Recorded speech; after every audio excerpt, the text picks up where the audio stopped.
Hello friends, how are you? Good evening to you all. क्या हाल चाल है आप लोगों के? ये जो हमारा आज का सेशन है, इस सेशन हमारा टॉपिक है आरआरबी एंड नाबार्ड। तो बात करने से पहले एक बार बता दीजिए,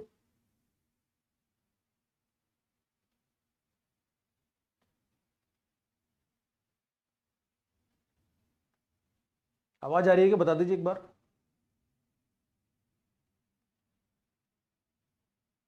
ऑल ओके? ठीक है।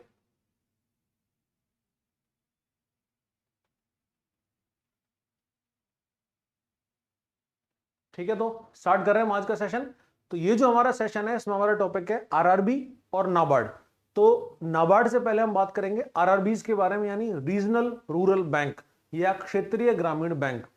तो रीजनल रूरल बैंक या क्षेत्रीय ग्रामीण बैंक क्या है, इनका फंक्शन क्या है, इनका ऑब्जेक्टिव क्या है, और अभी ये किन मुश्किलों की दौर से गुजर रहे हैं, इनके रिफॉर्म्स के लिए कौन कौन सी कमेटीज बनी, उन कमेटीज ने कौन कौन सी रिकमेंडेशंस दी, इसमें स्टेक होल्डर्स कौन कौन है, किस तरह से ये अपना काम करते हैं, रेट ऑफ इंटरेस्ट क्या होता है, और क्या फायदा है इससे लोगों को या बेनिफिशरीज को। तो यही सारा डिस्कशन हमारे आज के टॉपिक का है। ठीक है, तो टॉपिक हमारा है रीजनल रूरल बैंक यानी क्षेत्रीय ग्रामीण बैंक।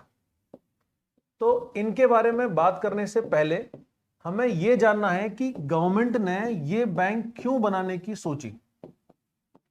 जब पहले से बहुत सारे बैंक्स भारत में काम कर रहे थे, तो फिर ऐसी क्या जरूरत पड़ी कि गवर्नमेंट ने सोचा कि इस तरह की एक नया जो बैंकिंग का स्ट्रक्चर है उसको भी साथ में खड़ा किया जाए। देखिए, हमने बैंकिंग की हिस्ट्री की डिस्कशन किया था। तो जब हमने डिस्कशन किया था उसमें हमारा जो फर्स्ट वीडियो था, पहला दिन था 6 सितंबर वाला, उस दिन हमने बैंकिंग हिस्ट्री का डिस्कशन किया था और उसमें हमने बैंकिंग हिस्ट्री कुछ फेजेस के बारे में बात करी थी। तो जब हम बैंकिंग हिस्ट्री के फेजेस की बात कर रहे थे, तो उसमें हमने बैंकिंग हिस्ट्री के 3 फेज पढ़े थे। यानी बैंकिंग इतिहास के कितने फेज थे? बैंकिंग इतिहास से कुल 3 फेज थे। स्टार्ट कब हुआ? फर्स्ट फेज था इसका from 1770 to 1969 and the second phase was 1969 to 1991। ठीक है, तो फर्स्ट जो फेज था इसमें 1770 से 1969, इसमें ब्रिटिश कंपनी ने 1770 में बैंक ऑफ हिंदुस्तान बनाया। ब्रिटिश कैपिटल उसमें लगी हुई थी, ब्रिटिश पूंजी लगी हुई थी। उसके बाद 1969 तक ये बैंकिंग का वो टाइम था जब लगातार वो एवोल्यूशन हो रहा है, यानी कमर्शियल बैंक्स आए, आरबीआई आया, इंपीरियल बैंक ऑफ इंडिया आया, वो एसबीआई बना, वो सारा कुछ हमने पढ़ा था। लेकिन 1969 वाज अ माइलस्टोन ईयर, यानी वो मील का पत्थर था 1969, जिसमें कि बैंकिंग हिस्ट्री में एक नया कंसोलिडेशन प्रोसेस शुरू हुआ। यानी कि इस समय प्राइम मिनिस्टर इंदिरा गांधी ने एक बहुत बोल्ड डिसीजन लिया, और वो बोल्ड डिसीजन के सेंस में कि उस समय चलने वाले कुछ 14 बैंकों को नेशनल प्रॉपर्टी बना दिया। तो 1969 में क्या हुआ कि Indira Gandhi nationalised 14 private banks. ठीक है, अब ये प्राइवेट बैंक्स कौन से थे? जिनका उस समय 50 करोड़ से ऊपर का टर्नओवर था। तो 50 करोड़ से ज्यादा टर्नओवर वाले कुल 14 बैंक्स का नेशनलाइजेशन हो गया। अब नेशनलाइजेशन हुआ और वो रहा सफल, यानी वो जो नेशनलाइजेशन प्रोसेस थी वो बहुत सक्सेसफुल रही। तो गवर्नमेंट को इससे एक बूस्टअप मिला, या इनिशिएटिव करने का, इस तरह के कंसोलिडेशन करने का इन्होंने जो सोचा था वो बहुत अच्छा डिसीजन रहा। ठीक है, इंडिया में बैंकिंग को ज्यादा फायदा हुआ, कैपिटल बिल्डिंग होनी शुरू हुई, क्रेडिट क्रिएशन होना शुरू हुआ, लोगों को लोन्स मिलने शुरू हुए, और लोगों ने बैंकिंग सर्विसेज को, बैंकिंग फैसिलिटीज को धीरे धीरे करके अडॉप्ट और एक्वायर करना शुरू किया। ठीक है, इकोनॉमिक ग्रोथ उससे होने लगी। लेकिन फिर भी बहुत बड़ा एरिया ऐसा था, बहुत बड़ी जगह ऐसी थी जहां पर वो बैंकिंग फैसिलिटीज नहीं पहुंच पा रही थी। और वो सबसे बड़ा एरिया कौन सा था? वो सबसे बड़ा एरिया था रूरल एरिया। उस समय जबकि हमारी टोटल पॉपुलेशन का लगभग 70 to 80% पार्ट रूरल पॉपुलेशन का था, 1970s के आसपास, और उसके पास कोई बैंकिंग सर्विसेज नहीं थी, कोई बैंकिंग फैसिलिटी नहीं थी। जिले में कोई एक दो बैंक हुआ करती थी। उस समय जितनी भी बैंक्स काम कर रही थी, all were commercial banks, and you know that commercial banks functions for their profit only. यानी कॉमर्शियल बैंक काय के लिए काम करती हैं? उनके प्रॉफिट के लिए। तो अगर उन कॉमर्शियल बैंक्स को प्रॉफिट नहीं मिलेगा तो वो काम भी नहीं करेंगे। यानी कि कॉमर्शियल बैंक अपनी ब्रांच किस जगह पर जाके लगाएंगे? वो उस जगह पर जाके लगाएंगे जिसमें कि उनको सबसे ज्यादा फायदा होने वाला है, या फिर जहां पर नंबर ऑफ कस्टमर ज्यादा मिलने वाले हैं, या फिर वो इस तरह का एरिया है जहां पर लोन लेने वाले लोग ज्यादा हो सकते हैं, जैसे इंडस्ट्रियल एरिया हो सकता है, या सर्विस सेक्टर का बड़ा बड़ा एरिया हो सकता है, जहां पर पॉपुलेशन डेंसिटी बहुत ज्यादा है, वो वाला एरिया हो सकता है, या वो सिटी सेंटर्स हो सकते हैं। तो इस वजह से क्या हुआ था कि कमर्शियल बैंक्स केवल कहां पर थे, केवल वो बड़े सिटीज तक ही लिमिटेड थे, वो रूरल एरियाज तक जाने को तैयार नहीं थे। अब गवर्नमेंट का इस समय जो सबसे बड़ा जोर था वो था इस PSL यानी प्रायोरिटी सेक्टर लेंडिंग। तो इसमें बैंकिंग में ये जो टर्म है प्रायोरिटी सेक्टर लेंडिंग,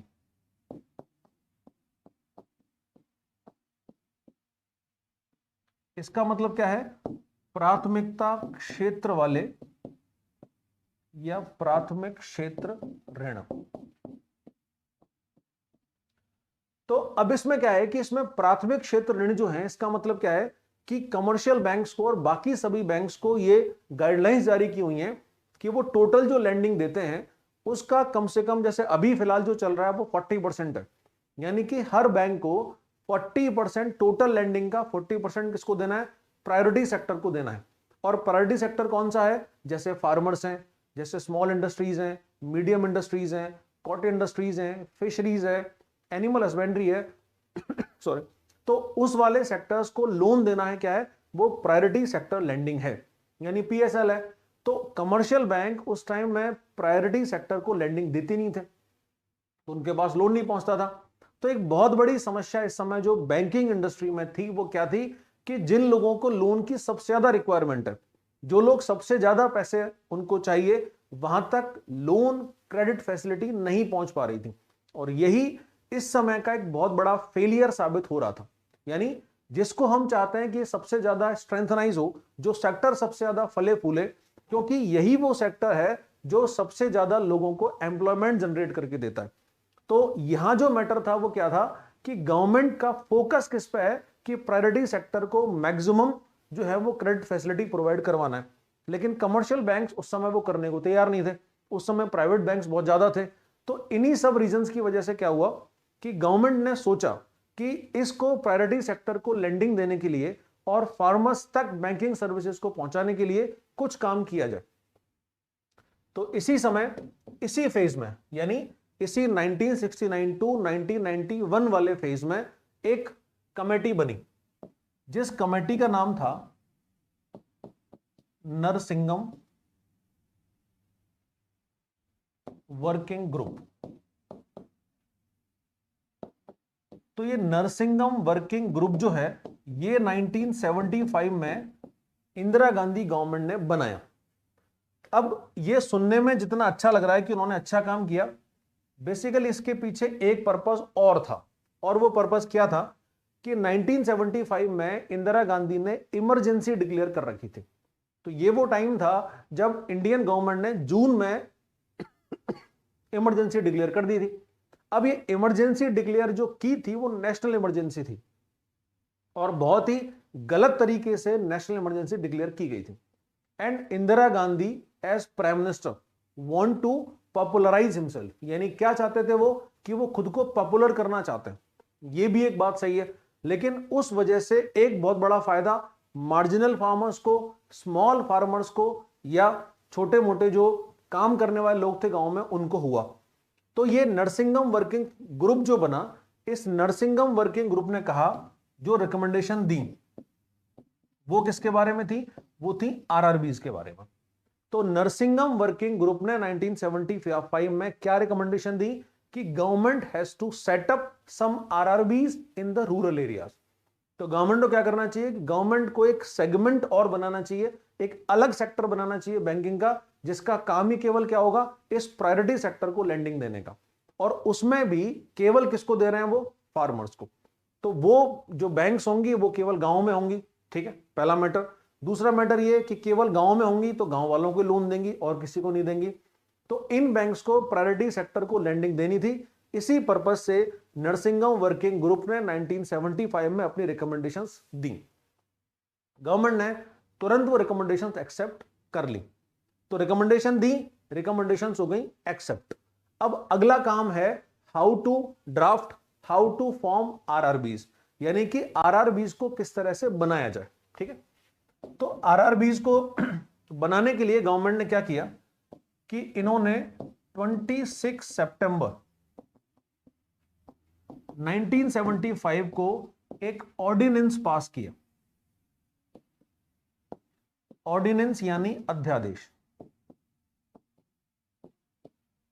तो Indira Gandhi government pass an ordinance on 26 सितंबर 1975। तो 26 सितंबर 1975 को क्या आ गया, एक ऑर्डिनेंस अध्यादेश आ गया। अब ये जो अध्यादेश होता क्या है, तो बेसिकली अध्यादेश या ऑर्डिनेंस क्या होता है, अध्यादेश या ऑर्डिनेंस वो होता है जो इमरजेंसी लॉ है। और इमरजेंसी लॉ कौन पास करता है, ये पास करता है प्राइम मिनिस्टर और प्रेसिडेंट। ये बात आप जानते होंगे कि हमारा क्योंकि पार्लियामेंट्री फॉर्म ऑफ गवर्नेंस है, यानी हमारा जो सरकार है उसका तरीका क्या है, वो पार्लियामेंट्री या संसदीय शासन है। तो पार्लियामेंट्री फॉर्म ऑफ गवर्नमेंट में, संसदीय शासन में जो मेन फंक्शन है वो क्या है कि legislative has been authorised to form laws, यानी कि केवल लेजिस्लेटिव को या बोले तो उसको संसद या पार्लियामेंट को ऑथराइज किया हुआ है किसके लिए, लॉ बनाने के लिए। और पार्लियामेंट में इंडिया में 3 लोग आते हैं, Lok Sabha, Rajya Sabha and president. Parliament means what, parliament means 3 units, president, Lok Sabha and Rajya Sabha. और जब तक ये तीनों उस बिल को पास नहीं करें, ये तीनों उस पर अपनी एक्सेप्टेंस नहीं दे, अपना अप्रूवल नहीं दे, तब तक कोई भी बिल लॉ नहीं बन सकता। तो बेसिकली अगर हम बात करें लॉ फॉर्मेशन की, तो लॉ फॉर्मेशन कैसे होगा कि सबसे पहले ये है पार्लियामेंट। इस पार्लियामेंट में 2 हाउसेज हैं, एक का नाम तो है लोकसभा और दूसरे का नाम है राज्यसभा। तो हमारी जो पार्लियामेंट है वो क्या है, बाई कैमरल लेजिस्लेटिव है, यानी द्विसदनीय विधायिका है। तो इन दोनों हाउसेस का जब अप्रूवल होगा, यानी दोनों हाउसेस अगर अपनी सहमति दें, किससे, थ्रू मेजॉरिटी, तो बहुमत के द्वारा अगर ये अपनी मेजॉरिटी देते हैं, उसके बाद क्या होगा, then the president has to sign on the bill. तो प्रेसिडेंट का उस पर क्या होगा, प्रेसिडेंट का साइन होगा। और जब प्रेसिडेंट का साइन होगा उसके बाद ये बनेगा एक्ट। इसी एक्ट को हम लोग बोलते हैं नॉर्मल लैंग्वेज में कानून। तो कोई भी लॉ या कोई भी कानून कब बनेगा, जब ये वाली पूरी प्रोसेस होगी, यानी पार्लियामेंट होगा, लोकसभा राज्यसभा होंगे, दोनों का अप्रूवल होगा, देन प्रेसिडेंट साइन करेंगे और फिर क्या बन जाएगा, वो लॉ बन जाएगा। तो ये तो हो गया कोई भी एक्ट। तो ये जो हम पढ़ रहे हैं वो तो क्या है, ये तो हो गया कोई भी एक्ट या लॉ। लेकिन दूसरी हम बात करें ऑर्डिनेंस या अध्यादेश। तो ऑर्डिनेंस या अध्यादेश क्या होगा कि जहां पर पार्लियामेंट को स्किप कर दिया गया। बेसिकली जो मैटर है वो तो ये है कि जब पार्लियामेंट सेशन में ही नहीं हो उस समय ऑर्डिनेंस आ सकता है। तो इसीलिए क्या हुआ कि यहां पर पार्लियामेंट तो है ही नहीं, तो क्योंकि हमारे यहां सबसे बड़ी पावर ये प्राइम मिनिस्टर है, तो अगर ये प्राइम मिनिस्टर क्या करे कि ये प्रेसिडेंट के पास एक ड्राफ्ट लेके जाए कि ये है, इसको लॉ बनाना है, और उस पर केवल प्रेसिडेंट कर दे साइन, तो प्रेसिडेंट के साइन से क्या आ जाएगा, ये ऑर्डिनेंस जारी हो जाएगा।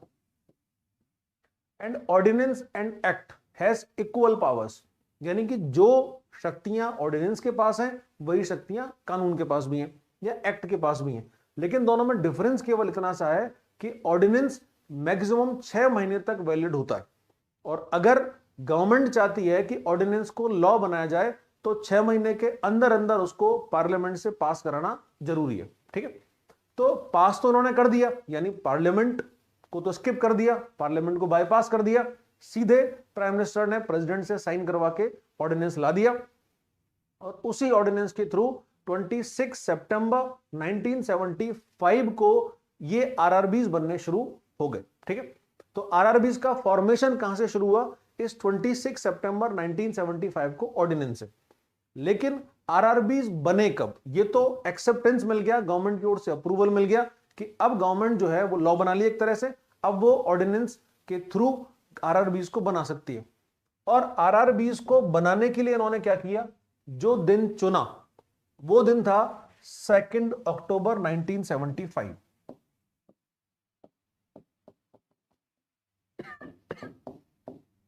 2 अक्टूबर 1975।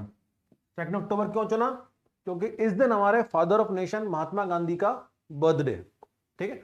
अब महात्मा गांधी का रोल क्योंकि बहुत बड़ा रहा है, हम सब जानते हैं इस बात को, नोटों पर भी महात्मा गांधी हैं।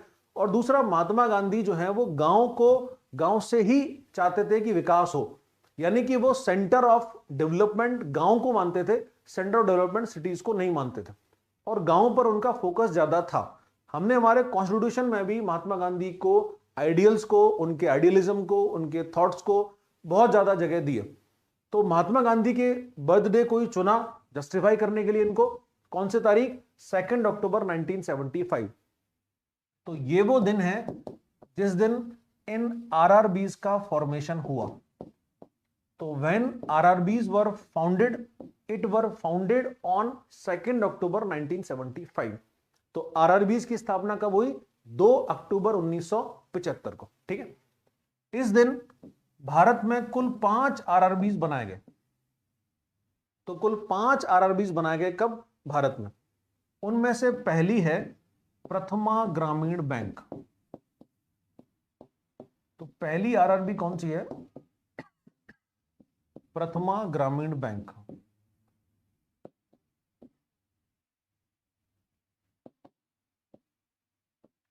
ये थी इंडिया की पहली आरआरबी। और ये आरआरबी किस जगह पर बनी, it was founded at Moradabad, UP.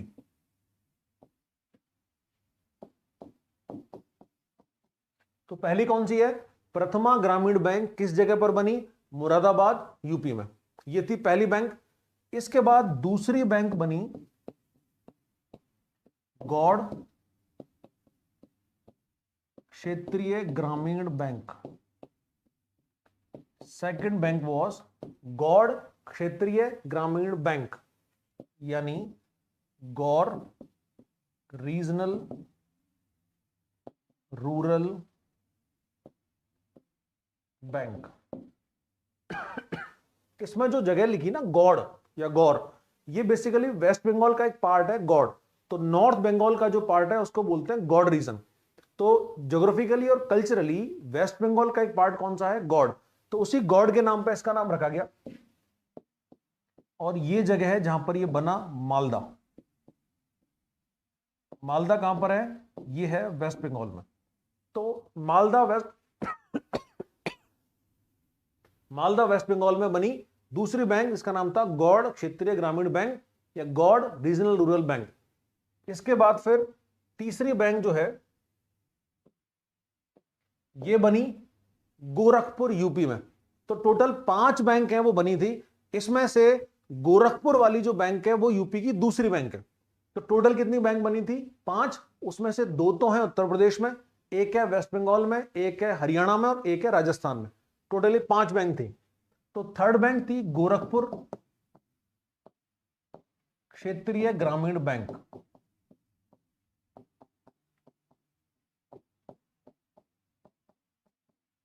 Gorakhpur regional rural bank.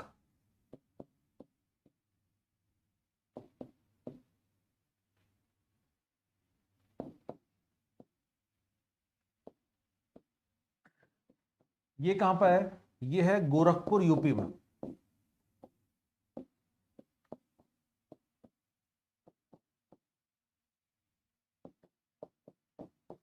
तो 3 बैंक शुरू में, 2 जो बैंक हैं वो यूपी में और एक कहां है, वेस्ट बंगाल में। फिर इसके बाद है हरियाणा, इसमें बनी चौथी हरियाणा ग्रामीण बैंक।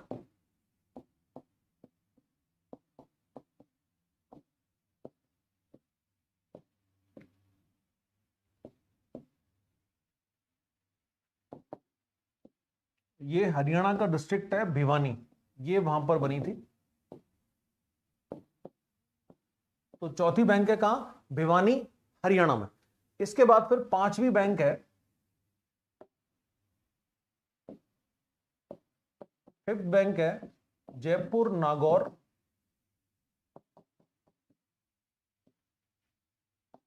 आंचलिक ग्रामीण बैंक।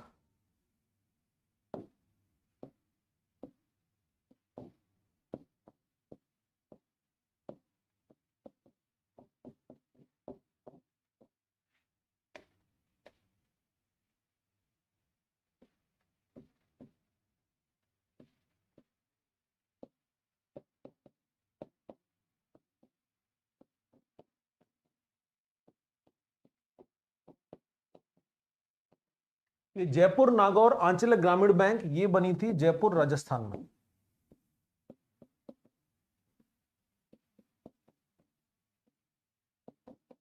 तो टोटल इस तरह से इनिशियली 5 रीजनल रूरल बैंक्स को गवर्नमेंट ने बनाया। पहली बैंक हमने कौन सी पढ़ी, ये है मुरादाबाद में यूपी। दूसरी बैंक थी गौड़ वाली, ये मालदा वेस्ट बंगाल में। तीसरी बैंक है गोरखपुर उत्तर प्रदेश में। चौथी बैंक है हरियाणा ग्रामीण बैंक भिवानी हरियाणा में। और पांचवी है जयपुर में। तो इस तरह से इनिशियली गवर्नमेंट ने कितनी बैंक्स बनाई, 5 बैंक बनाई। 2 उत्तर प्रदेश गोरखपुर और मुरादाबाद, एक राजस्थान जयपुर, एक वेस्ट बंगाल मालदा और एक हरियाणा भिवानी। तो इस तरह से 5 रीजनल रूरल बैंक भारत में बनी। अब हमने इसमें जो कुछ पढ़ा उसको एक बार हम रिवाइज करते हैं कि सबसे पहले तो रीजनल रूरल बैंक्स को बनाने के लिए कौन सी कमेटी की रिकमेंडेशंस आई। The committee was Narasimham working group. तो नरसिंगम कमेटी की रिकमेंडेशंस के हिसाब से बने आरआरबीज, पहला पॉइंट। दूसरा पॉइंट, गवर्नमेंट ने इसके लिए जो ऑर्डिनेंस था या अध्यादेश था वो किस दिन पारित किया, 26 सितंबर 1975। और third question, when these RRBs were founded, on October 2nd 1975। और initially how many RRBs were there, there were 5 RRBs. तो इस तरह से एक नई तरह की बैंकिंग का, एक न्यू मॉडल ऑफ बैंकिंग की इंडिया में शुरुआत हुई। अब इसका जो मेन टारगेट था, जो मेन फोकस था वो किस पर था, the major focus of these banks were on priority sector lending, यानी प्राथमिकता क्षेत्र वाला जो ऋण है ये उस पर काम करना शुरू कर दिए। ठीक है, अब इसके लिए गवर्नमेंट ने क्या किया, इसके लिए गवर्नमेंट ने सबसे पहले तो 1976 में एक आरआरबी एक्ट अलग से बनाया। तो इन आरआरबीज का फॉर्मेशन तो हो गया, लेकिन आरआरबीज की फंक्शनिंग किस तरह से होगी, आरआरबीज किस तरह से काम करना शुरू करेंगे, उसके लिए क्या किया, गवर्नमेंट ने अलग से एक और एक्ट बनाया जिसका नाम था आरआरबीज एक्ट 1976। तो आरआरबीज के फॉर्मेशन के लिए अभी तक कुल 2 एक्ट्स बने हैं। पहला एक्ट कब था, 1976 में, और दूसरा बना है 2014 में। तो आरआरबी एक्ट 1976 को 2014 में अमेंड किया गया, यानी उसको संशोधित किया गया। तो पहला एक्ट 1976 और दूसरा 2014। अब हम आते हैं इस पे कि आरआरबी एक्ट 1976। तो सबसे पहले हम बात कर रहे हैं किसकी, आरआरबी एक्ट 1976। तो ये जो आरआरबी एक्ट 1976 बना, ठीक है, इसमें क्या किया, इसके लिए जो पहला पॉइंट था, की पॉइंट, वो था क्या कि टोटल 5 लाख के इसमें शेयर्स होंगे। यानी आरआरबीज में क्या किया, टोटल 5 लाख के शेयर्स होंगे, जिनकी टोटल जो ऑथराइज कैपिटल रखी वो थी कितनी, 5 करोड़। तो आरआरबीज की ऑथराइज्ड कैपिटल यानी अधिकृत पूंजी क्या थी, ये अधिकृत पूंजी थी इसकी 5 करोड़ रुपए। ठीक है, तो अधिकृत पूंजी कितनी रखी इनकी, 5 करोड़। अब उस 5 करोड़ को क्या किया, 5 लाख में डिवाइड किया शेयर्स में, और हर शेयर की वैल्यू कितनी रखी, 100 रुपए। तो 100 रुपए के 5 लाख शेयर्स इसके लिए इशू किए, और टोटल 5 करोड़ की ऑथराइज्ड कैपिटल या अधिकृत पूंजी से इनको शुरू किया गया। यह था इसका पहला पॉइंट। अब ये अधिकृत कैपिटल या अधिकृत पूंजी क्या होती है, या ये ऑथराइज्ड कैपिटल क्या होती है, वो कैपिटल जिसके लिए गवर्नमेंट अलाउ करती है, यानी कि कम से कम मैक्सिमम इतनी ही कैपिटल ऐसी है जिसको आप मार्केट से रेज कर सकते हो। तो जो फंड रेज करने वाला मैटर है, इसमें कोई भी कंपनी या कोई बैंक मैक्सिमम कितना पैसा रेज कर सकता है, वो कितना है, इसका था 5 करोड़ रुपए। अब दूसरा आप जानते होंगे, एक होती है paid up capital. Paid up यानी ये वो पैसा है जो कि मिला, यानी ऑथराइज तो कितना किया गया था, मान लीजिए 5 करोड़, तो उस कंपनी ने या उस बैंक ने मान लीजिए 5 करोड़ के शेयर इशू करने की परमिशन ली, लेकिन मैटर ये कि उसमें से खरीदा कितनों लोगों ने। तो मान लीजिए उसका टोटल 4 करोड़ के शेयर्स ही बिके, 1 करोड़ के शेयर्स नहीं बिक पाए, तो पेड अप कैपिटल कितनी होगी? 4 करोड़। तो बेसिकली पेड अप कैपिटल वो अमाउंट है या वो पूंजी है जिससे कि कोई भी स्टार्टअप शुरू हुआ था या कोई भी कंपनी या बैंक शुरू हुई थी। तो पेड अप कैपिटल तो वो होगी जो जनता ने पैसा वास्तव में दिया था, लेकिन ऑथराइज कैपिटल कौन सी है? वो है जिसके लिए गवर्नमेंट ने उसको अलाउ किया। तो गवर्नमेंट ने जिसके लिए अलाउ किया वो तो हो गया क्या? Authorise capital. और जो उसको मिली वो क्या थी? Paid up capital.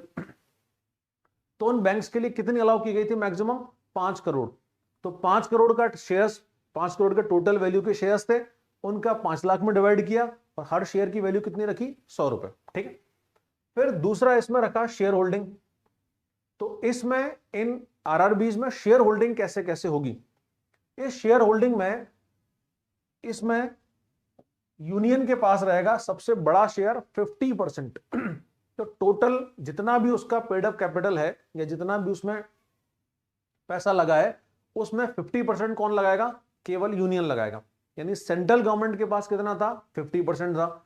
दूसरा जो बड़ा है वो है स्पॉन्सर बैंक। आरआरबीज के साथ में एक स्पॉन्सर बैंक को और अटैच किया गया, यानी हर स्टेट में आरआरबीज कौन बनाएगा? हर स्टेट में आरआरबीज बनाने की जिम्मेदारी स्पॉन्सर बैंक को दी गई। जैसे मान लीजिए एसबीआई है या पीएनबी है या बैंक ऑफ बड़ौदा है, केनरा बैंक है कि यूको बैंक है, इन बैंक्स को बोला, कमर्शियल बैंक्स को, कि आप ये आरआरबीज बनाइए। तो हर स्टेट में एक कोई ना कोई बैंक ऐसा बना जो उसका स्पॉन्सर बैंक था, और स्पॉन्सर बैंक ने क्या किया? उन आरआरबीज को बेसिकली बनाया था। तो आरआरबीज को जो पैसा मिलता है वो कौन देता है? वो स्पॉन्सर बैंक देता है। ठीक है। आरआरबीज को सीधे ही आरबीआई से बैंक रेट या रेपो रेट या रिवर्स रेपो रेट के हिसाब से पैसा लेने का या फंड लेने का राइट नहीं होता। तो वो कौन देगा? हमेशा वो देगा स्पॉन्सर बैंक। तो आरआरबीज के लिए पैसा स्पॉन्सर बैंक आरबीआई से लेगा, और वो आरबीआई स्पॉन्सर बैंक को देगा और स्पॉन्सर बैंक फिर आरआरबीज को देगा। तो ये इस तरह से इनका फंडिंग का काम होता है। तो सबसे बड़ा स्टेक है यूनियन के पास 50%, नंबर 1। सेकंड हाईएस्ट किसके पास है? स्पॉन्सर बैंक के पास 35%। स्पॉन्सर बैंक कौन सा है? कोई भी कमर्शियल बैंक हो सकता था। और तीसरा जो नंबर था वो था सबसे कम स्टेक स्टेट गवर्नमेंट का। तो सेंट्रल गवर्नमेंट का 50, स्टेट गवर्नमेंट का 15 और स्पॉन्सर बैंक का 35। तो इस तरह से इनका जो है वो रखा गया था। फिर इसके बाद इसी में, यानी कि ये जो एक्ट आया था 1976 का, इसमें एक पॉइंट और है, और वो क्या है कि state government share holding was fix to 15%। अब स्टेट गवर्नमेंट का जो शेयर होल्डिंग था वो तो 15% पे फिक्स कर दिया, लेकिन यूनियन गवर्नमेंट और स्पॉन्सर बैंक ये दोनों अपना जो स्टेक है उसको कम या ज्यादा कर सकते थे। यानी हो सकता था दोनों 40-40% कर लें, यानी कि वो अपना हिस्सा उसको दे दे, ये उसको अपना हिस्सा दे दे, वो कुछ भी कर सकते थे। तो स्टेट गवर्नमेंट का तो कर दिया फिक्स कि 15% ही रहेगा, ना वो कम होगा ना ज्यादा होगा। लेकिन स्पॉन्सर बैंक और सेंट्रल गवर्नमेंट ये दोनों अपने हिस्से को आपस में कम या ज्यादा कर सकते थे, ये इनको इसमें अथॉरिटी दे दी। दूसरा, इसका जो डायरेक्टर होगा, यानी आरआरबी बैंक का जो डायरेक्टर होगा, उसका मैक्सिमम टर्म होगा कितना? 2 साल का। तो आरआरबी का डायरेक्टर कितने साल तक रहेगा? वो 2 साल तक रहेगा। 2 साल बाद टर्म खत्म और फिर अगले को आरआरबी का नया डायरेक्टर बनाया जाएगा। तो ये था क्या? ये था 1976 का आरआरबी एक्ट। अब 2014 में जो इसमें चेंजेस हुए हैं हम उस पर डिस्कशन करें।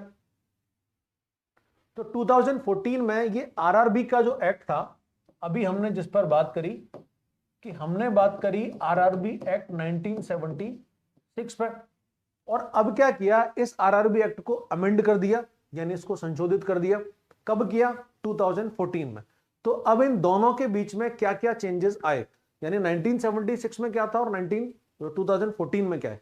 तो इसमें जो चेंजेस हैं उसमें पहला है, पहले वाले हमने पढ़ा था कि उसमें टोटल 5 करोड़ की ऑथराइज्ड कैपिटल थी। अब जो शेयर्स हैं वो ऑथराइज्ड कैपिटल कर दी कितनी? 2000 करोड़। पहले कितनी थी 1976 में? 5 करोड़। अब कितनी कर दी? 2000 करोड़। पहले क्या किया था कि 5 करोड़ को 5 लाख शेयर्स में बांटा और हर शेयर की वैल्यू कितनी थी, 100 रुपए। अब क्या किया, 2000 करोड़ को 200 करोड़ में डिवाइड किया, यानी 2000 करोड़ के कितने नंबर ऑफ शेयर्स हैं, 200 करोड़, और हर शेयर की वैल्यू कितनी है, 10 रुपए। तो 10-10 रुपए के टोटल 200 करोड़ शेयर्स इशू किए जाएंगे और उसकी टोटल ऑथराइज कैपिटल कितनी होगी, 2000 करोड़ रुपए, यानी जो अमाउंट था उसको उन्होंने एक्सीड कर दिया।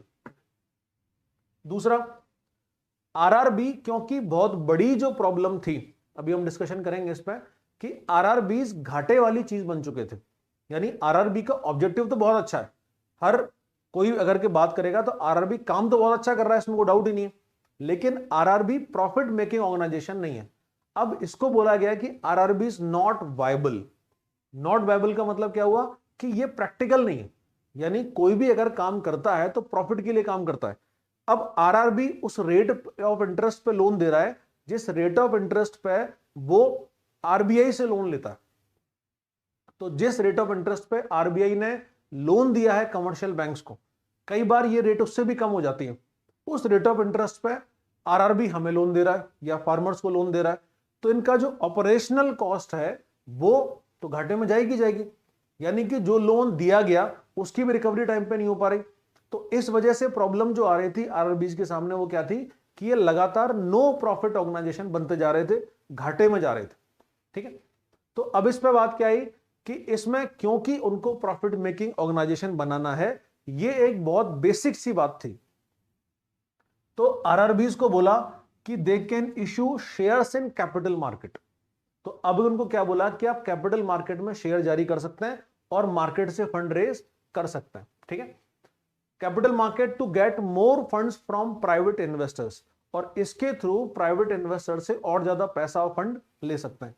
तो ये इसमें चेंजेस हुए। फिर दूसरा जो चेंज है वो है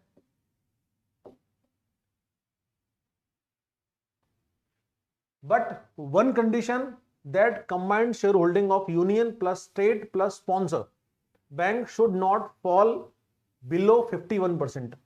अब इसमें एक जो कंडीशन रखी वो क्या रखी कि स्टेट्स को ये बोला गया, स्पॉन्सर बैंक को ये बोला गया कि वो क्या कर सकते हैं कि वो मार्केट से पैसा तो ले सकते हैं, यानी RRBs can get funds from private market.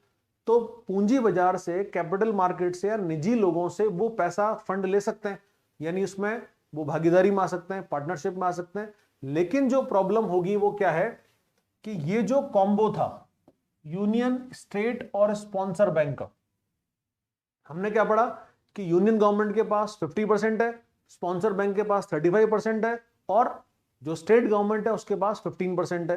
तो ये जो तीनों का कॉम्बो है वो 100% है। लेकिन अगर प्राइवेट मार्केट से फंड रेज किया जाता है तो सिचुएशन में भी it should not be below than 51%।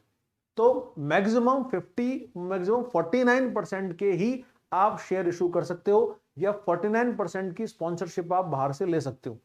51% का हमेशा जो स्टेक है वो सेंटर गवर्नमेंट, स्टेट गवर्नमेंट और स्पॉन्सर बैंक के पास बना रहेगा। तो ये इसमें एक लिमिटेशन डाल दी कि आप बाहर से पैसा ले तो लोगे, लेकिन फिर भी 51% आपको हमेशा मेंटेन रखना पड़ेगा, किसका, सेंटर का, स्टेट का और स्पॉन्सर बैंक का। फिर अगला है कि states can buy more shares to increase their share holding above 15%। यहां पर स्टेट गवर्नमेंट को यह अथॉरिटी दी कि वो चाहें तो आरआरबीज में से और ज्यादा शेयर्स वो खरीद सकते हैं और अपना 15% का जो है, जो उनका शेयर ऑलरेडी है, स्टेक जो है, उसको वो इंक्रीज कर सकते हैं। आरआरबी एक्ट 1976 में स्टेट्स को बाउंड किया गया था कि वो 15% से ऊपर नहीं जाएंगे, लेकिन यहां पर क्या किया, स्टेट्स को फ्री किया गया कि अगर उनके पास पैसा है तो वो खरीद सकते हैं स्टेक और अपना 15% से ज्यादा का बढ़ा सकते हैं। तो ये स्टेट्स को एक फायदा दिया। अब इसमें डायरेक्टर का टर्म, नेक्स्ट है टर्म ऑफ डायरेक्टर, यानी जो अध्यक्ष होगा बैंक का, आरआरबी बैंक का, उसका टर्म कितना होगा, उसका 3 साल का होगा। आरआरबी एक्ट 1976 में वो टर्म कितना था, 2 साल का। यहां पर टर्म कितना एक्सीड कर दिया, वो 3 साल का कर दिया। दूसरी चीज में करी कि 3 साल का मैक्सिमम है, लेकिन 6 साल तक रह सकता है, यानी एक बार में कितना होगा, 3 साल होगा, उसके बाद उसका रीअपॉइंटमेंट हो सकता है, लेकिन वो कितनी बार हो सकता है, केवल 2 बार, यानी वो मैक्सिमम जो है वो 6 साल तक ही काम करेगा। तो 3+3 के मैक्सिमम 2 टर्म उसके हो सकते हैं, उसके ऊपर नहीं हो सकते। तो इससे क्या हुआ, करप्शन को रोकने की कोशिश की गई। कोई ऐसा नहीं हो डायरेक्टर जो कि आरआरबीज को होल्ड करने की कोशिश करे या सिस्टम को हाईजैक करने की कोशिश करे। तो इसीलिए क्या किया कि जो डायरेक्टर है उसको यहां पर बाउंड किया, किस बात से, कि वो बार बार रीअपॉइंटमेंट नहीं ले सकता।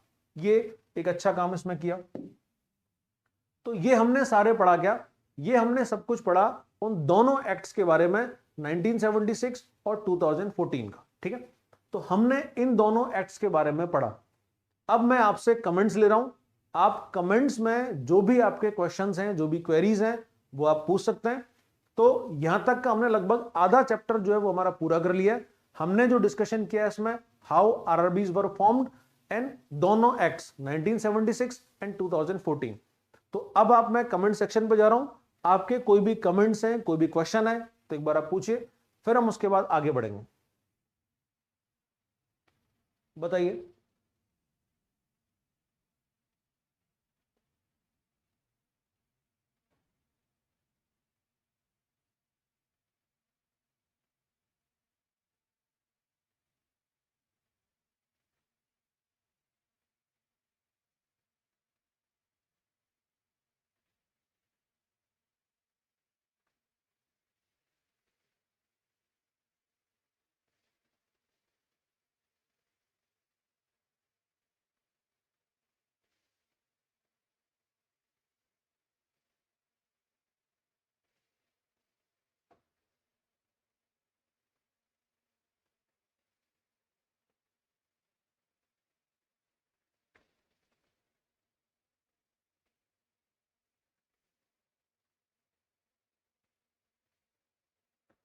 अभी टोटल आरआरबीज कितने हैं, मैं पहले बात करूंगा, उसकी पूरी हिस्ट्री पे चलेंगे।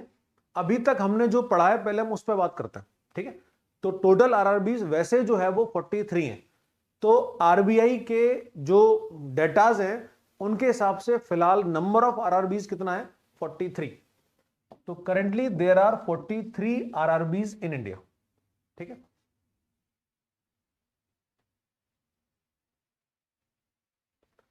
अभी नाबार्ड पे आ रहे हैं, फिर बात करेंगे।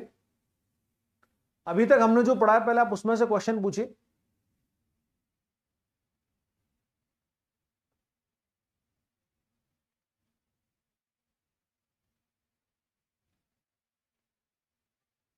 कोई भी क्वेश्चन नहीं, कोई भी डाउट नहीं।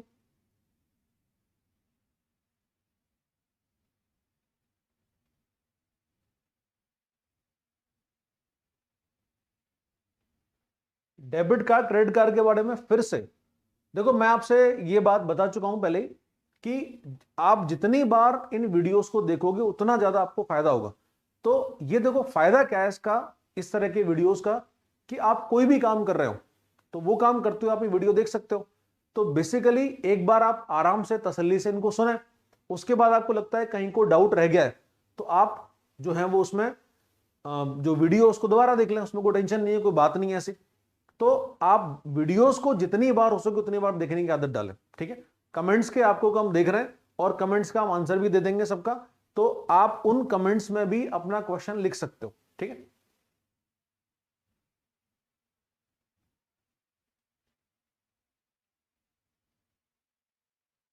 ₹10 ईच है, उसका मतलब क्या होगा, देखो शेयर्स का मतलब क्या होता है, जैसे आपके पास अगर ₹100 हैं और आप उन ₹100 को 10-10 रुपए के हिसाब से 10 लोगों में बांट दें, तो बेसिकली आपने क्या किया, ₹100 के 10 शेयर कर दिए। तो बात यह है कि वो जो 2000 करोड़ रुपए हैं जो मार्केट से आरआरबी को उठाने, उसके लिए क्या किया उसने, 200 करोड़ शेयर जारी किए। यानी इसका सीधा सा मतलब क्या हुआ कि मार्केट से बोला गया कि उसको 200 करोड़ का फंड रेज करने की अथॉरिटी उसको मिली। अब इस 200 करोड़ के इसने कितने हिस्से, 2000 करोड़ के कितने हिस्से किए, ये हिस्से किए इसने 200 करोड़, ठीक है।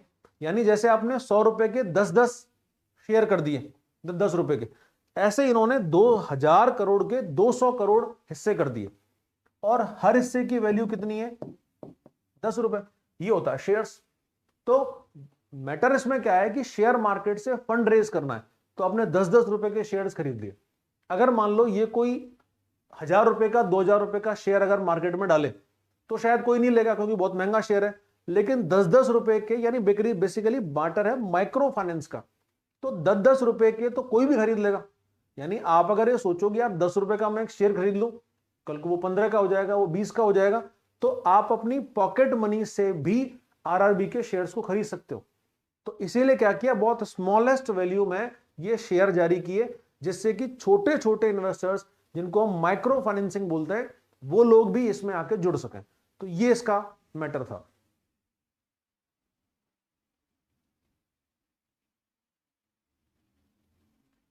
Current interest rate for PSL अभी बात करूंगा मैं, उस पर आ रहा हूं भी।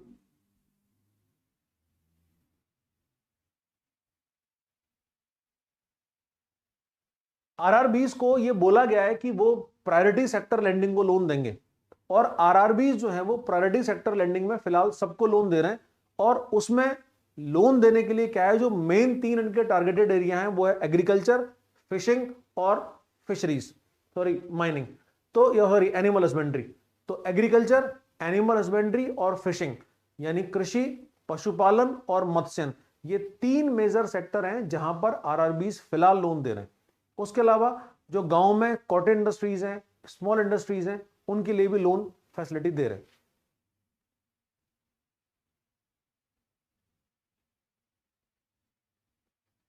ठीक है, तो अब क्वेश्चंस पे आते हैं, इस पर सॉरी मैटर पे आते हैं दोबारा। आरआरबीज के बारे में जो हमने पढ़ा है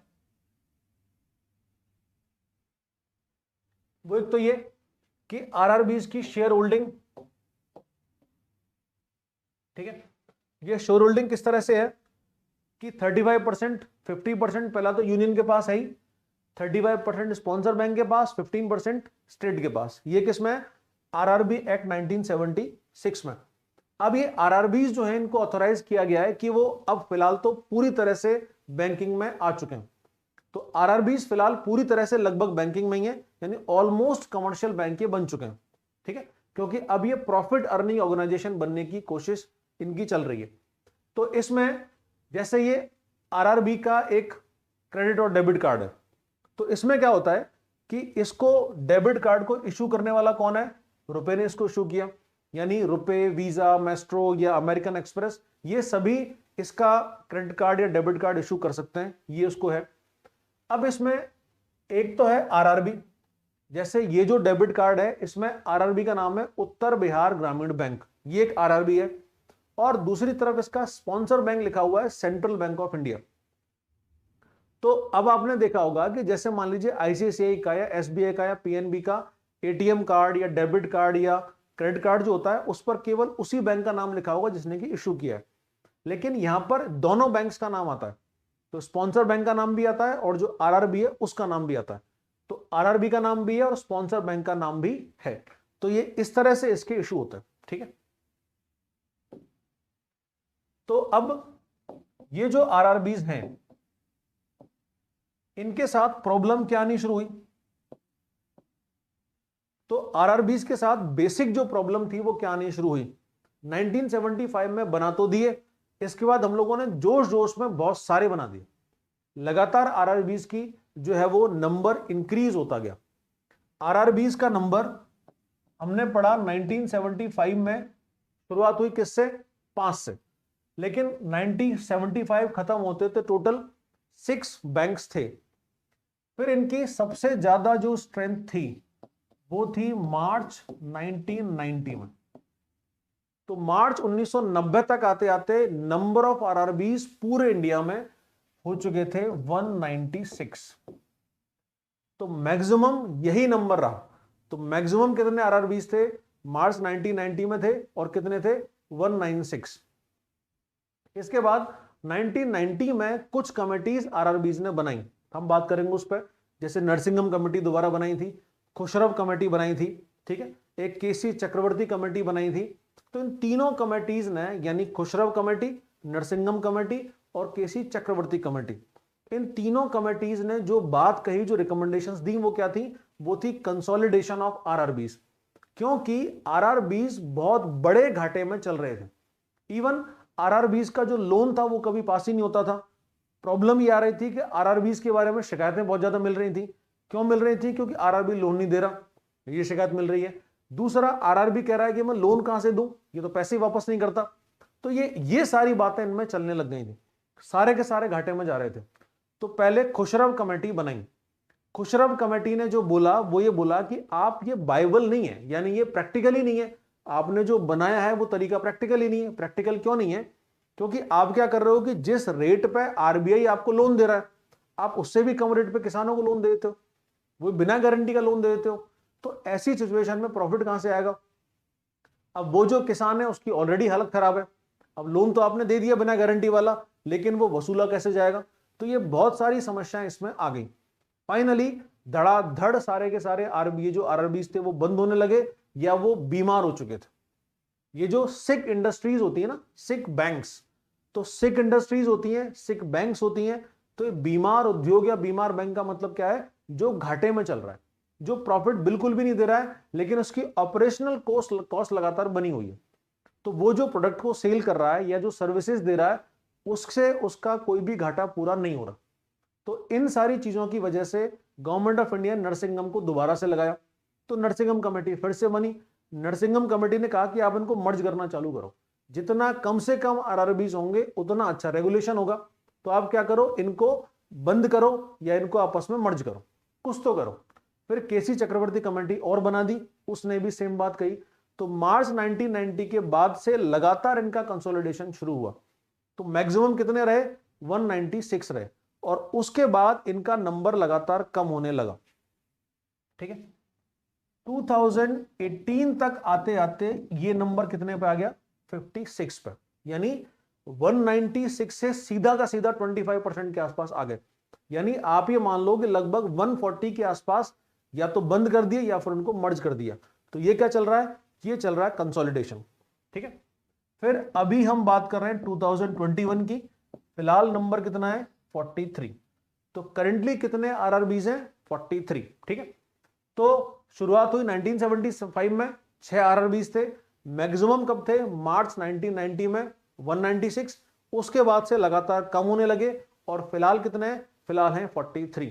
तो अभी फिलहाल करंट में 43 आरआरबीज काम कर रहे हैं। ठीक है, तो ये भी आरआरबीज ऐसे हैं जिनको अब प्रॉफिट मेकिंग बनाने की कोशिशें चल रही हैं।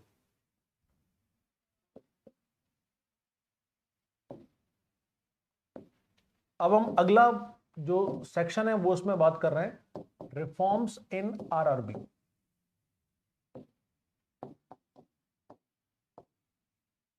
तो आरआरबीज में सुधार, तो जैसे बैंकिंग रिफॉर्म्स हम आगे पढ़ेंगे, वैसे आरआरबी में रिफॉर्म की बात कर रहे हैं। तो उसमें सबसे पहले बनी खुशरव कमेटी।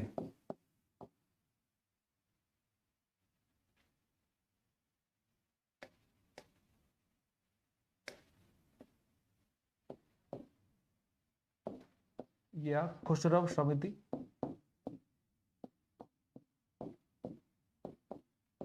ये खुशरव समिति बनी 1989 में। ठीक है, तो अभी जो मैंने बात करी कि जो मैक्सिमम थे मार्च 1990 में, उससे ठीक पहले, तो 1989 में खुशरव कमेटी बनी। इस खुशरव कमेटी ने ही सबसे पहले बोला था क्या? कि आरआरबीज आर नॉट वायबल, यानी आरआरबी का जो काम करने का तरीका है ना, वो व्यवहारिक नहीं है।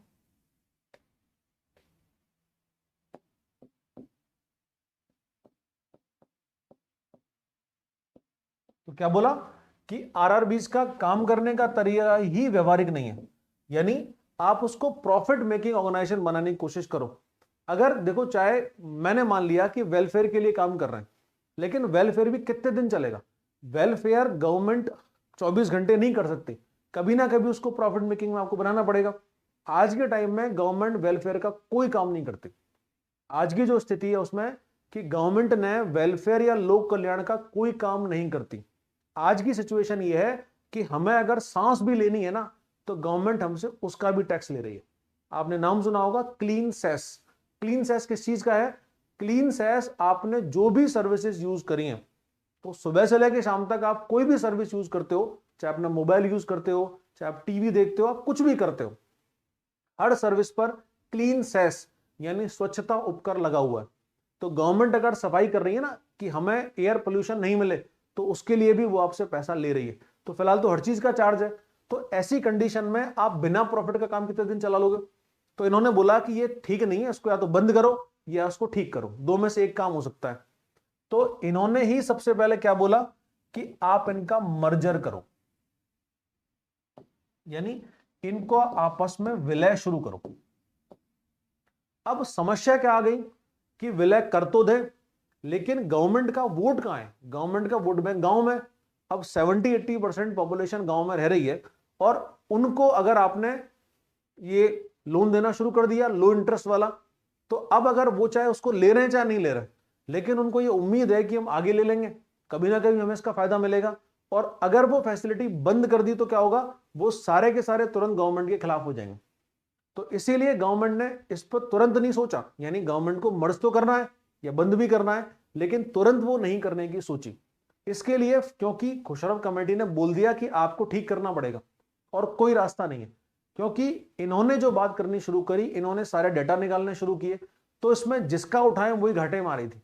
तो इन्होंने बोला कि या तो इसको ठीक करो या फिर इसको बंद करो। तो दोबारा से दूसरी कमेटी तैयार की, और वो थी नरसिंगम कमेटी। तो वही नरसिंगम जिसकी सिफारिश पर बनाए गए थे ये आरआरबीज, तो उन्हीं नरसिंगम को दोबारा बुलाया गया।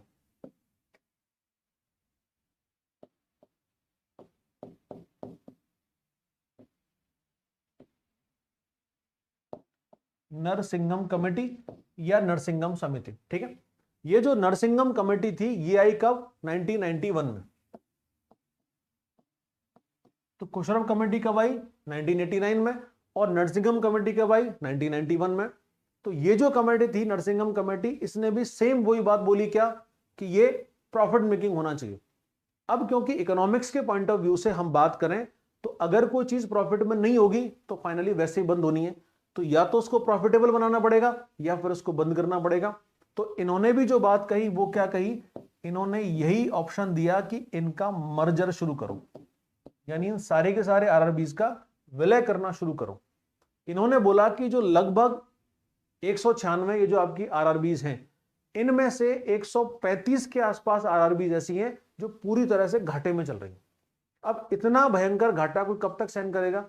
तो इसीलिए इनको कुछ ना कुछ तो करना ही पड़ेगा। तो यानी प्रॉफिट मेकिंग ऑर्गेनाइजेशन थे इनमें से, लेकिन कुछ ही थे। अब कोई भी चीज अगर गलत हो रही है तो इसका मतलब ये तो नहीं पूरी तरह से बंद कर देना चाहिए, तो यानी उसको ठीक किया सकता है, उसकी रेमेडी हो सकती है। तो इसके लिए फिर एक और कमेटी बनाई रेमेडी निकालने के लिए, और वो तीसरी कमेटी कौन सी थी? उसका नाम है केसी चक्रवर्ती कमेटी।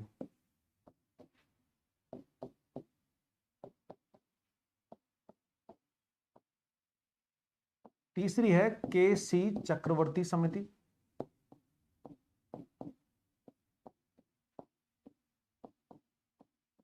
ठीक है, ये केसी चक्रवर्ती कमेटी ये बनी 2000 में। ठीक है, तो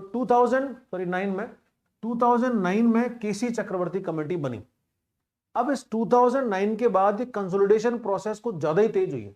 तो केसी चक्रवर्ती ने क्या बोला कि इनका कंसोलिडेशन करना शुरू करो, इनको आपस में संगठित करना शुरू करो। तो केसी चक्रवर्ती कमेटी की रिकमेंडेशन क्या थी? कंसोलिडेशन, यानी इनको आपस में मिलाकर के संगठित करने की। तो इसके बाद गवर्नमेंट ने जो स्टेप लिया वो क्या स्टेप था कि वो लगातार ये प्रोसेस चालू कर रहे थे कि इन बैंक्स को आपस में जोड़ना शुरू कर दिया। पहले क्या कर रखा था कि दो दो जिलों की एक जिलों की एक अलग से आरआरबी हुआ करती थी। फिर क्या किया? पूरे रीजन की एक बनाना शुरू कर दिया, फिर स्टेट की एक बनाना शुरू कर दिया। तो इस तरह से मर्ज होने शुरू किए। केसी चक्रवर्ती कमेटी की रिकमेंडेशन इसके अलावा और भी थी। वो क्या है रिकमेंडेशन? इसमें इन्होंने बोला कि जो प्रायोरिटी सेक्टर लेंडिंग है, यानी प्रायोरिटी सेक्टर लेंडिंग बाकी बैंक्स को ही दे रखा है, कमर्शियल बैंक्स को, कि आप 40% अपना हिस्सा किसको देंगे? प्रायोरिटी सेक्टर को। लेकिन इनका दे रखा था कितना? 75%। तो आरआरबीज के लिए जो गाइडलाइंस जारी की गई थी उसमें आरबीआई ने क्या रखा था, क्या कि आरआरबी 75% तक प्रायोरिटी सेक्टर को लेंडिंग देंगे। तो वो जो है लिमिट वो इन्होंने घटाई और कितने पे ले आए, अब 40% पे ले आए। तो प्रायोरिटी सेक्टर लेंडिंग कितनी है, 40% दी है, बाकी 60% आपकी प्रॉफिट अर्न के लिए हो सकती है। पहला पॉइंट तो उसमें ये हो गया। दूसरा, इनको केवल प्रायोरिटी सेक्टर को लेंडिंग करने के अलावा और भी काम करने शुरू करवाए, जैसे कि डिपॉजिट्स इनको जो है वो मिलने शुरू हो गए। दूसरा, ये गोल्ड लोन जारी कर सकते हैं किसानों के लिए। तीसरा, ये ATM card, debit card, credit card, उस तरह की हर तरह की फैसिलिटी ये किसानों के लिए जारी कर सकते हैं। तो इसमें ये एटीएम या डेबिट या क्रेडिट कार्ड, ये सारे इनको जो है वो सर्विसेज मिलनी शुरू हुई। फिर इसमें इनके गोल्ड लोन का ये ऑप्शन दे दिया, ये हो गया। फिर इसके बाद क्या किया, इन्होंने लिमिटेशन बना दी, यानी अगर आप 3 लाख तक का लोन लेते हो तो 4% है, और उसके ऊपर लेते हो तो तुरंत वो 7% पर चला जाएगा। यानी कि अगर आपका लोन अप टू 3 लाख है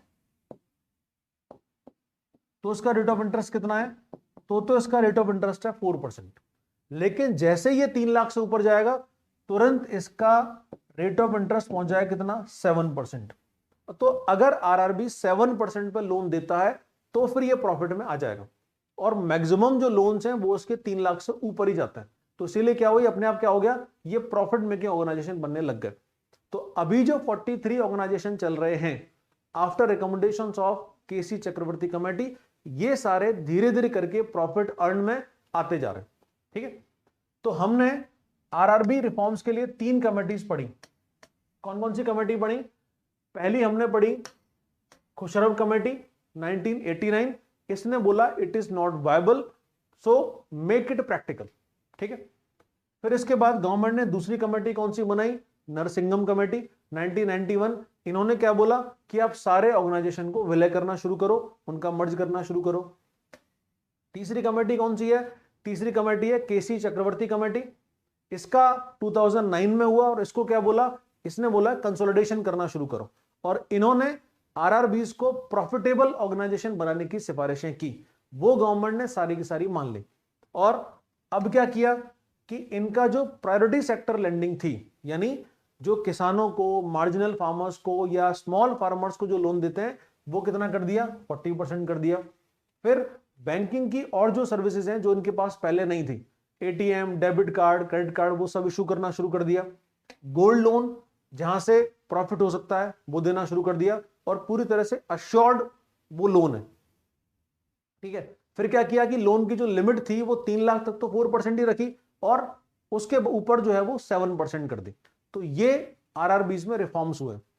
तो अभी फिलहाल आरआरबीज जिस तरह से फंक्शन कर रहे हैं वो प्रॉफिटेबल हो रहा है। ठीक, अब अगला है आरआरबीज के टाइप्स ऑफ लोन।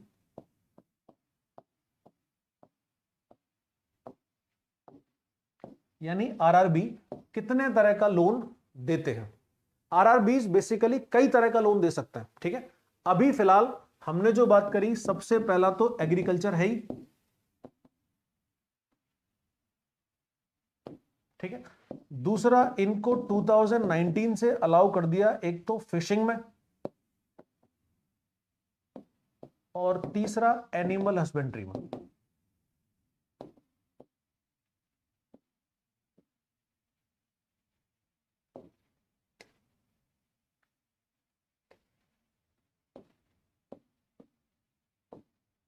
यानी कृषि, मत्स्यम और पशुपालन। तो एग्रीकल्चर के अलावा इन तीनों सेक्टर्स को वो लोन दे सकते हैं। फिर इसके अलावा भी और स्मॉल इंडस्ट्रीज, लेकिन ऐसे इंडस्ट्रीज जो कि रूरल एरिया में, उनको लोन दे सकते हैं। कॉटेज इंडस्ट्रीज को लोन दे सकते हैं, यानी कुटीर उद्योगों को लोन दे सकते हैं। तो ये सारा इन्होंने करना शुरू किया। ठीक है, गांव में अगर कोई सेल्फ हेल्प ग्रुप है, यानी SHG,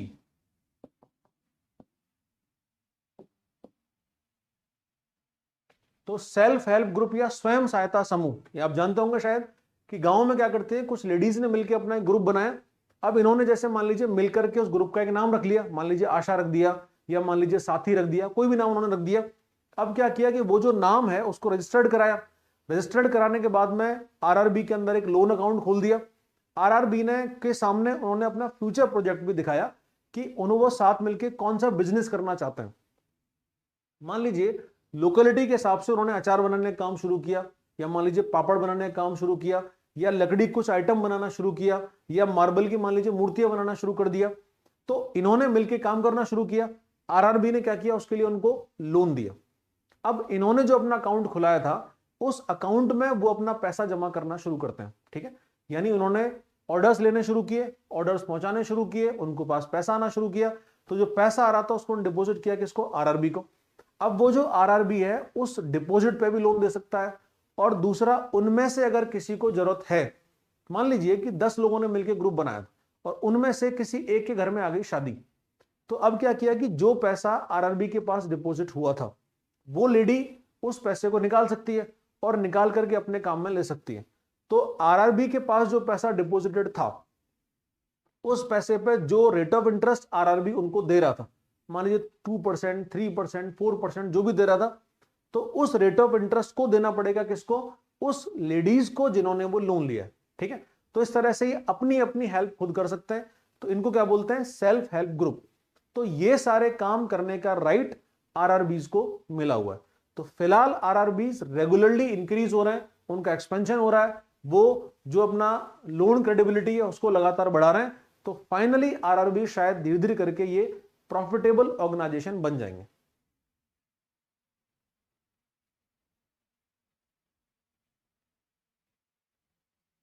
अब आप बताइए कोई क्वेश्चन आपको पूछना हो इसमें, क्योंकि इसके बाद फिर हमारा टॉपिक है वो बात करेंगे हम नाबार्ड पे।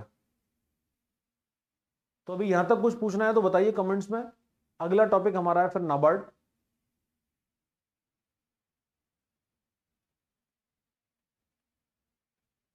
प्रिया ने क्वेश्चन पूछा है कि सर रूरल बैंक सिर्फ रूरल एरिया में हो सकती ही होते हैं।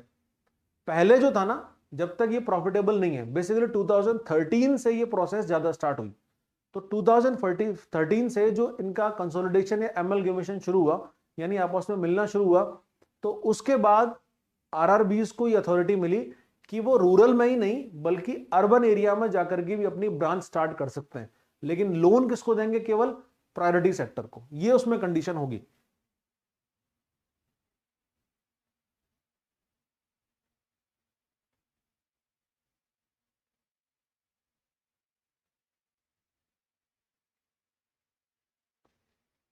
PSL का मतलब है कि टोटल वो जितना एडवांसमेंट ऑफ लोन दे रहे हैं, यानी जितना भी लोन कोई भी बैंक दे रहा है उसका 40% वो प्रायोरिटी सेक्टर को देगा और 60% वो किसी इंडस्ट्रीज को, हैवी इंडस्ट्रीज को, उनको दे सकता है या किसी और फॉर्म में दे सकता है। तो 40% केवल किसको दिया जाएगा, इन लोगों को, जैसे फार्मर्स को, फिशर्स को, या रियरिंग करने वाले लोगों को, या ये छोटे बिजनेस वालों को, इनको दिया जाएगा।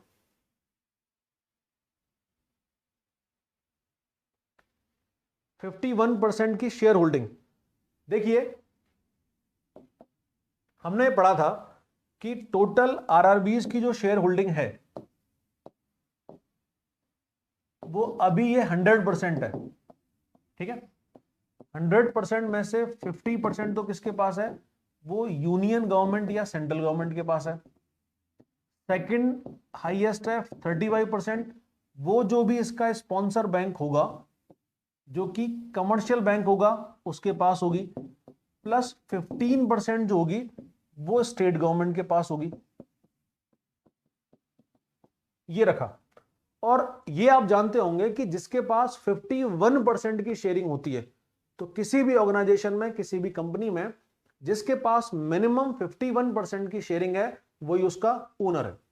तो ओनर कौन माना जाता है, जिसके पास कम से कम 51% की शेयरिंग होती है। तो इसका मतलब ये तो फिलहाल की कंडीशन है, ठीक है, कि इन तीन के पास का स्टेक बटा हुआ है। लेकिन अगर क्या हो कि क्योंकि अमेंडमेंट जो किया था आरआरबी एक्ट 2014 में, उसमें इन्होंने ये क्लॉज डाल दिया कि अब क्योंकि आरआरबीज को अथॉरिटी मिली कि वो बाहर से भी फंड ले सकते हैं। अभी तक जो इनका फंड है वो ये 3 लोग दे रहे हैं, या जो भी घाटा है वो इन 3 के बीच में बटेगा, प्रॉफिट है तो भी 3 के बीच में बटेगा, फंड लाना है तो भी तीनों लेके आएंगे और इसी प्रोपोर्शन में लेके आएंगे। लेकिन अगर क्या होता है कि अब क्योंकि अथॉरिटी मिली कि वो बाहर से लोन ले सकते हैं, बाहर से पेड अप कैपिटल ले सकते हैं, बाहर से फंड रेज कर सकते हैं, तो इस सिचुएशन में क्या होगा कि अब इनका जो शेयर्स है वो कम होंगे। सीधी सी बात प्रैक्टिकल सी क्या है कि अगर बाहर से पैसा आएगा तो इनके शेयर्स कम होंगे, लेकिन वो जो इनके शेयर्स हैं वो कम से कम 51% तो रहेंगे ही रहेंगे। यानी अभी तो है 100%, लेकिन कम से कम कितने रहेंगे, 51%। और केवल 49% जो शेयर्स हैं वही प्राइवेट या अदर्स के पास जा सकता है। तो 49% शेयर्स तो किसके पास होंगे, दूसरों के पास, लेकिन 51% जो शेयर्स हैं वो इन 3 लोगों के पास रहेंगे। ये वो है।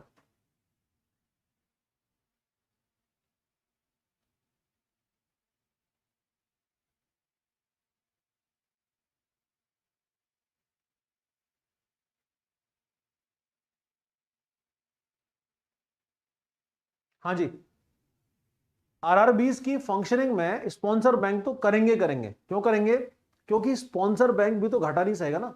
स्पॉन्सर बैंक ही पैसा लेके जा रहा है उसको, और स्पॉन्सर बैंक एक तरह से ऑपरेट भी कर रहा है उसको, तो स्पॉन्सर बैंक किसी भी कंडीशन में घाटा सहन नहीं करेगा।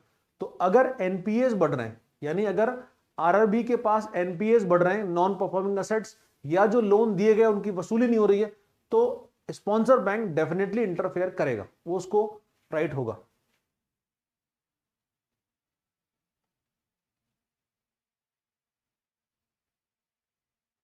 कस्टमर की एटीएम डेबिट क्रेडिट कार्ड बनने पर बैंक को क्या फायदा होता है। देखो, बैंक बहुत सारे चार्जेस लगाता है, इस बात की आपको शायद इसकी कम जानकारी होगी, लेकिन एटीएम, चेकबुक, पासबुक, इसका कुछ भी इशू होता है तो बैंक आपके अकाउंट से पैसा काटता है।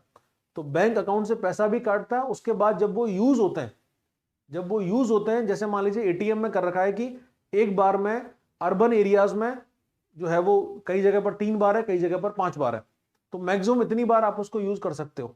और अगर आप 5 के ऊपर जाके यूज करोगे, यानी आपने एक महीने में 5 से कम ट्रांजेक्शन की तो कोई बात नहीं है, और 5 से ज्यादा ट्रांजेक्शन कर दिए तो हर ट्रांजेक्शन पे 17 रुपए वो आपसे चार्ज लेंगे। तो ये 17 करीब कितने सारे हो गए, आप बताओ मुझे। एसबीआई ने शायद साल भर पहले गेम खेला। उसने क्या गेम खेला कि उसने अकाउंट मेंटेनेंस के नाम पर एक पैसा हर कस्टमर से काटा। अब एसबीआई के अकाउंट होल्डर्स कितने होंगे, आप इस बात को अच्छे से जानते हो कि SBI is the largest bank. SBI से बड़ा कोई बैंक नहीं है। हमारे इंडिया में फिलहाल पॉपुलेशन लगभग 125 करोड़ है। 125 करोड़ में से आप कितने लोगों को मानते हो कि इतने लोगों के अकाउंट तो कम से कम एसबीआई में होंगे। जितने भी गवर्नमेंट हैं, चाहे वो स्टेट गवर्नमेंट है या सेंट्रल गवर्नमेंट है, उन सबके एम्प्लॉइज का जो अकाउंट है वो एसबीआई में ही है। ठीक है, तो आप कम से कम उस एसबीआई में 15 से 20 करोड़ अकाउंट मान के चलो, तो एसबीआई में कम से कम कितने अकाउंट है, 20 करोड़ अकाउंट। ठीक है, अब मान लीजिए उन्होंने क्या किया कि उन्होंने अकाउंट मेंटेनेंस के नाम पे आपके अकाउंट से 150 रुपए काट दिए। ठीक है, तो अकाउंट मेंटेनेंस के नाम पे क्या किया, आपके अकाउंट से 150 रुपए कटे। ठीक है, नंबर ऑफ अकाउंट कितना है, 20 करोड़। ये कितने हो गए भाई, आरबीआई ने एक झटके में आपसे कितने पैसे कमा लिए। अब आप इस 150 रुपए के लिए कितनी झिकझिक कर सकते हो, यानी आपके अकाउंट से 150 रुपए कटे, आप बैंक में कितनी बार चक्कर मारोगे इस चीज के लिए। आप जब भी जाओगे पूछोगे साहब 150 रुपए किस बात पे कटे हो गए, अकाउंट मेंटेनेंस। अकाउंट मेंटेनेंस काय बात का किया था आपने, क्या आप कागजों में लिखते हो आजकल हर चीज, जो उनको सफाई करने में आपको पैसा लग गया। अकाउंट मेंटेनेंस का मतलब क्या है तो बताओ, लेकिन किसी ने कुछ नहीं बताया। आप क्या करोगे, 2 बार 3 बार जाओगे, उसके बाद वो भाड़ में जान दे, चूल्हे में पड़ने दे, मैं कहां तक पीछे पड़ू उसके। तो ये 150 रुपए उसने आपसे काट लिए। आप लोगों की मैथ्स बहुत अच्छी है, अंशुल सर आपको मैथ्स पढ़ा रहे हैं, मुझे बताओ 150 रुपए इंटू 20 करोड़ कितने रुपए हुए, जो आरबीआई ने आपसे एक झटके में कमा ली बिना कुछ खर्च किए। क्या करना था उसको, बस एक एंटर मारना था और आपके सारे के सारे अकाउंट से पैसे धड़ाधड़ साफ होते चले गए। तो 150 करोड़ इंटू 20 करोड़ कितना, इन्होंने बोला है 3000 करोड़। सोचो, 3000 करोड़ रुपए आरबीआई ने आपसे लिए और आपको पता भी नहीं चला। ठीक है, आपके अकाउंट में जो सब्सिडी आया करती थी गैस सिलेंडर वाली, वो सब्सिडी में 200 रुपए आते थे पहले। मैंने एक दिन चेक किया तो वो 200 की जगह पे 173 थे। ठीक है, तो मैंने जाके बैंक में पूछा कि भाई साहब ये जो 173 कैसे आए, तो बोला कि ये बैंक चार्ज है। गवर्नमेंट ने 200 रुपए बैंक सब्सिडी ट्रांसफर की, गैस सिलेंडर सब्सिडी, लेकिन आए कितने, 173। तो बीच का जो पैसा था कितना, 27 रुपए वो बैंक ने साफ कर दिए। तो यही तो तरीका, और क्या है, बैंक्स के पास तो कमाई करने के हजारों साधन है भाई, आपका पैसा तो उसी के पास पड़ा है ना, वो आपसे किस जगह पर कौन सा चार्ज काट रहा है हम समझ ही नहीं सकते इस बात को, लेकिन ये हो सकता है। ठीक है, तो इस तरह से वो इसमें कमाई कर लेते हैं।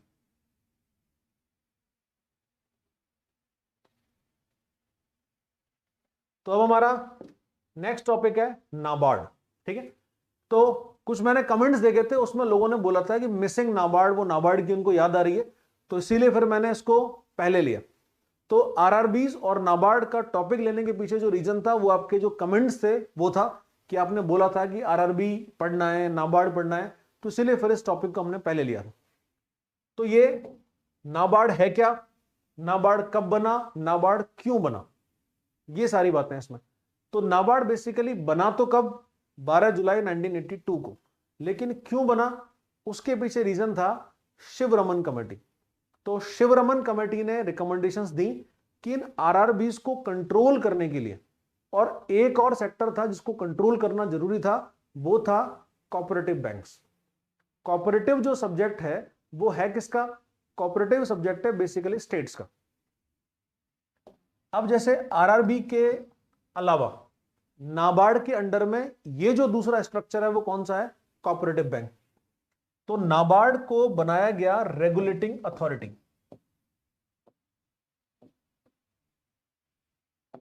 नाबार्ड क्या है, NABARD is a regulating authority. RBI जो है ना वो रेगुलेटर भी है और साथ में फाइनेंसर भी है, लेकिन ये केवल रेगुलेटर है, फाइनेंसर नहीं है।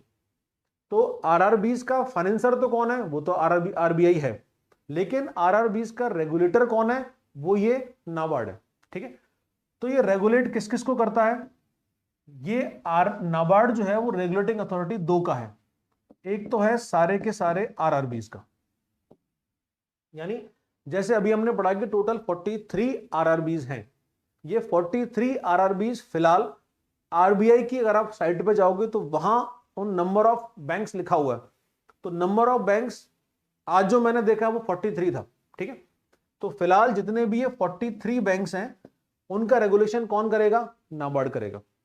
लेकिन दूसरी तरफ इधर जो दूसरा रेगुलेशन करता है वो करता है ये एपेक्स कोऑपरेटिव बैंक का।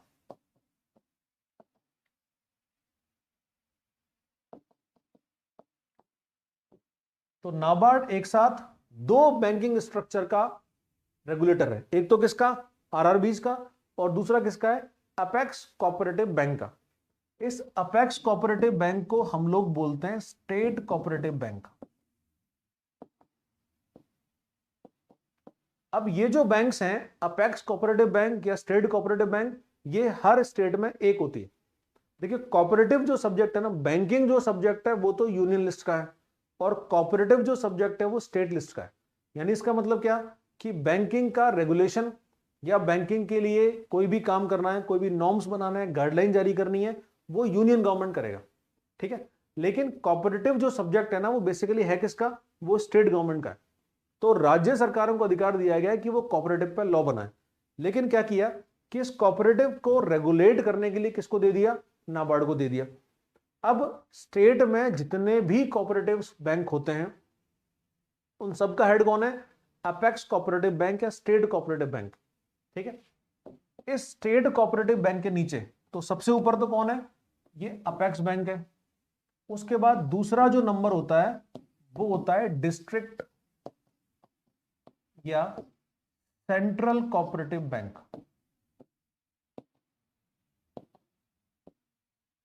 ठीक है, डिस्ट्रिक्ट या सेंट्रल कोऑपरेटिव बैंक, तो ये उसका भी रेगुलेटर होगा। और तीसरा होता है प्राइमरी कोऑपरेटिव सोसाइटी। तो प्राइमरी एग्रीकल्चर कोऑपरेटिव सोसाइटी होती है।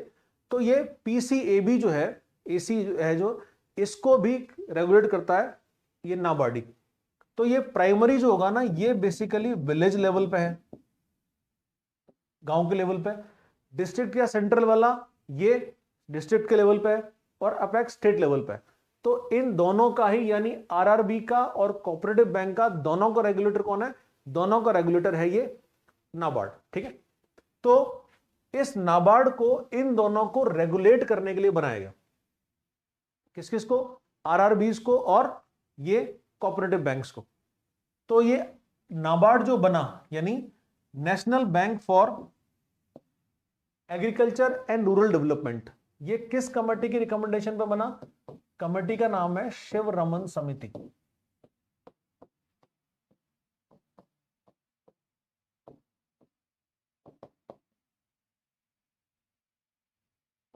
तो जैसे आरआरबी किस कमेटी की रिकमेंडेशन पे बने? नरसिंगम कमेटी की। वैसे ही नाबार्ड कौन सी कमेटी की रिकमेंडेशन पे है? ये है शिवरमन कमेटी। तो शिवरमन कमेटी की रिकमेंडेशंस के हिसाब से, ठीक है, 12 जुलाई 1982 को नाबार्ड को बनाया गया। लेकिन नाबार्ड को बनाने से पहले इसके लिए एक्ट आया था, यानी पहले पार्लियामेंट ने क्या किया? नाबार्ड एक्ट 1981 पास किया। तो नाबार्ड किस तरह से बनाया जाना है, उसके लिए क्या किया? उसके लिए गवर्नमेंट ने नाबार्ड एक्ट पास किया, और ये नाबार्ड एक्ट का ईयर है 1981। तो शिवरमन कमेटी की रिकमेंडेशंस आई, फिर गवर्नमेंट ने क्या किया? नाबार्ड एक्ट पास किया 1981 में, और फिर उसके बाद जुलाई 12 1982 को बना नाबार्ड, ठीक है। तो नाबार्ड कब बना? 12 जुलाई 1982 को। किस कमेटी की रिकमेंडेशंस के हिसाब से? कमेटी का नाम क्या है? शिवरमन कमेटी। तो शिवरमन कमेटी की रिकमेंडेशन के हिसाब से मुंबई में इसका जो हेडक्वार्टर है वो कहां है? हेडक्वार्टर है इसका मुंबई में। तो ये नाबार्ड बन गया, ठीक है।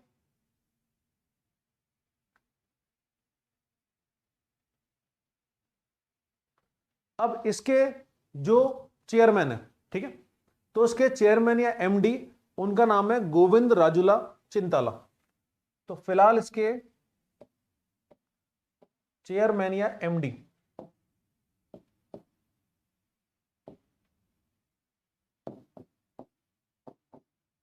इनका नाम है गोविंद राजुला चिंताला।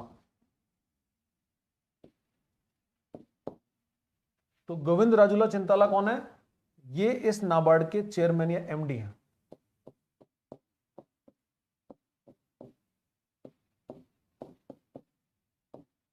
इनके पहले थे हर्ष कुमार भानावाला, तो उनका रिटायरमेंट हुआ, उसके बाद बने कौन?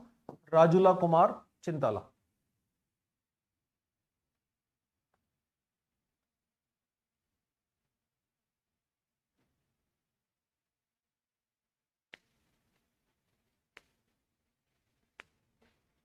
देखिए क्वेश्चन, जैसे जो कुछ भी हम पढ़ा रहे हैं ना, बेसिकली हमारा पढ़ाने का या हम जो कंटेंट इकट्ठा करते हैं, उसके लिए हम लोग क्या करते हैं कि पहले हम जो प्रीवियस ईयर क्वेश्चंस हैं उनको देखते हैं।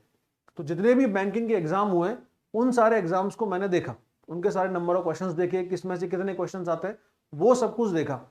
अब हम ये तो नहीं कहते कि जो क्वेश्चन पूछा गया वही दोबारा आने वाला है, ऐसा पॉसिबल होता भी नहीं है। लेकिन उन क्वेश्चन से क्या होता है कि हमें क्वेश्चन की और क्वेश्चन पेपर बनाने वाले की रेंज का पता चलता है कि मैक्सिमम वो कहां तक क्वेश्चन लेके जा सकते हैं और किस किस के आसपास में क्वेश्चन को जो है वो पूछते हैं।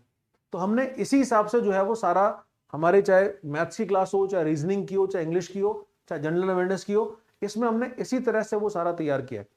तो जो उड़ान बैच है, इसमें हमारा जो पर्पज है वो क्या है? बेसिकली आपके एग्जाम को क्वालिफाई करवाने में आपको सपोर्ट करना।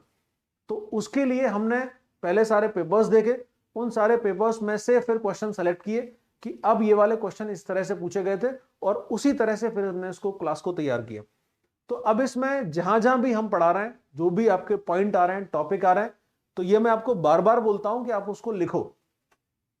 जो कुछ भी बोला जा रहा है, जहां पर भी फैक्ट आते हैं उसको आप लिखो। केवल सुनने से सब कुछ याद हो जाए वो पॉसिबल होता नहीं। देखो हम सारे स्वामी विवेकानंद नहीं है। स्वामी विवेकानंद एक बार बुक को पढ़ के याद कर लेते थे, हमेशा उनको याद रहती थी, कॉन्सेंट्रेशन बहुत अच्छा था। अब हम जब पढ़ाई करने बैठते हैं तो हमें बहुत सारी चिंताएं होती हैं दुनिया की। जितनी चिंता मोदी जी को नहीं है भारत की, उससे कहीं ज्यादा चिंता हमें दुनिया की होती है। वो क्या कर रहा होगा, ये क्या कर रहा होगा, ये ऐसे नहीं है, वो ऐसे नहीं है। तो अब जब तक आप पूरी तरह से फोकस नहीं होंगे तब तक याद तो रहता नहीं। तो हम ये मान के चलते हैं कि एक बार का पढ़ा हुआ है, सुना हुआ मैक्सिमम 50% भी अगर याद रह जाए तो बहुत है। तो 2 बार 3 बार देखोगे 100% भी हो जाएगा, उसको लिख लोगे परमानेंट हो जाएगा। तो इसीलिए उसको लिखना बहुत जरूरी है। ठीक है,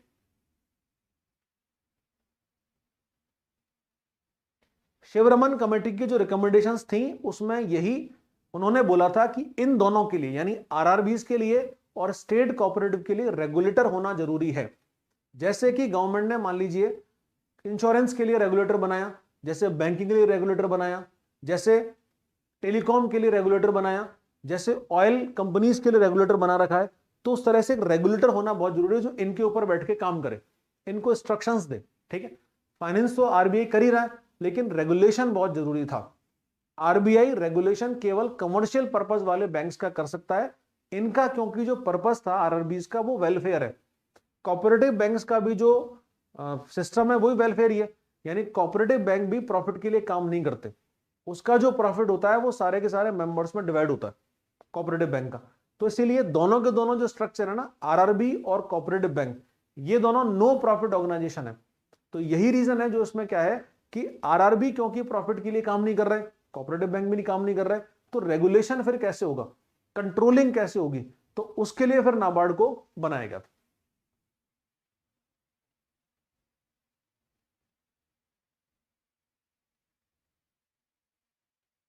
ठीक है, तो अभी हम आते हैं नेक्स्ट। अब इस पर नाबार्ड के फंक्शंस। तो नेक्स्ट है इसमें कि नाबार्ड के फंक्शंस क्या है। नाबार्ड का एक तो है इन्फ्लुएंसिंग पॉलिसी। तो एक फंक्शन तो क्या है इसका, इन्फ्लुएंसिंग पॉलिसी, यानी क्या करता है ये जो आरआरबी और कोऑपरेटिव बैंक की जो पॉलिसी है उसको ये इन्फ्लुएंस करता है। ठीक है, क्रेडिट सपोर्ट, आरआरबी और ये जो कोऑपरेटिव बैंक्स हैं ये जो लोन देते हैं उसमें सपोर्ट करता है। थर्ड, इनके लिए टेक्निकल सपोर्ट कर रहा है क्योंकि अब सब कुछ डिजिटल प्लेटफॉर्म पर जा रहा है, तो टेक्निकल सपोर्ट करने वाला काम भी है इसका। ग्रुप फॉर्मेशन, फोर्थ जो इसका फंक्शन है वो है ग्रुप फॉर्मेशन का, यानी कि इनके लिए ग्रुप्स तैयार कर रहा है, इनके लिए ग्रुप्स बना रहा है। या फिर मान लो डिजिटल कोई कंपनी से हेल्प लेनी है, किसी और बैंक से हेल्प लेनी है, इसके लिए वो काम भी कर रहा है। जैसे मान लीजिए कि इनको सिडबी से हेल्प चाहिए तो वो भी नाबार्ड करके देगा। फिर ट्रेनिंग एंड कैपेसिटी बिल्डिंग, पांचवा जो फंक्शन है वो क्या है, ट्रेनिंग एंड कैपेसिटी बिल्डिंग। क्योंकि उसको लगता है कि आरआरबीज के पास या कोऑपरेटिव बैंक के पास कैपेसिटी बिल्डिंग बहुत ज्यादा है, यानी कैपेसिटी है लोगों तक पहुंचने की, बैंकिंग सर्विसेज को पहुंचाने की, लोगों को इजी लोन देने की, तो वो उनकी कैपेसिटी को और ज्यादा इंप्रूव करना चाहता है। फिर ग्रुप लिंकेज, तो वो ग्रुप से लिंक कर रहा है। जैसे अभी हम एक स्कीम पढ़ेंगे अभी कि सेल्फ हेल्प ग्रुप को लिंक किया गया डिजिटल प्लेटफॉर्म से, तो ई शक्ति के नाम से उसने नाबार्ड ने प्लेटफॉर्म तैयार किया है। ठीक है, कोऑर्डिनेशन विद पार्टनर्स, जितने भी उसके पार्टनर्स हैं चाहे वो सेंट्रल गवर्नमेंट का हो सकता है, कोई ऑर्गेनाइजेशन हो सकता है, उनके साथ कोऑर्डिनेशन भी करेगा। मिनिस्ट्री ऑफ फाइनेंस के साथ में, ministry of trade and commerce के साथ में, मिनिस्ट्री ऑफ एग्रीकल्चर के साथ में, उनके साथ कोऑर्डिनेशन का काम भी इसका है। मोटिवेटिंग पार्टनर्स, इसके जितने भी पार्टनर्स हो सकते हैं उनको मोटिवेट करने का काम करता है।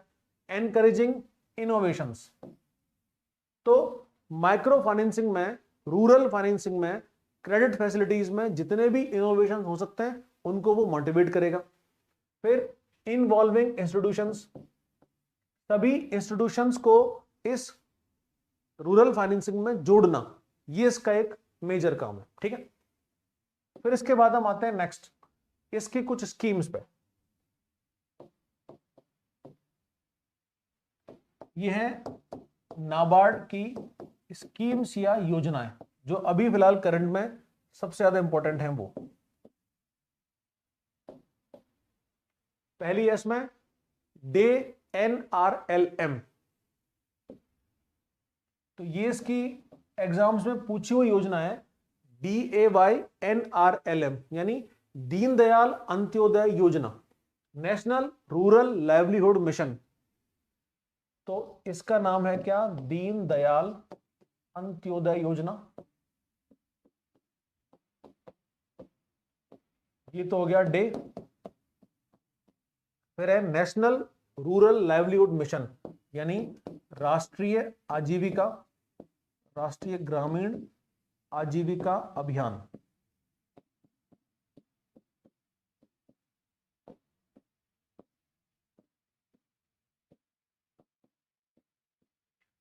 तो बीजेपी जो अभी रूलिंग पार्टी है उसके फाउंडर थे दीनदयाल उपाध्याय, जब वो जनसंघ के नाम से पार्टी हुआ करती थी।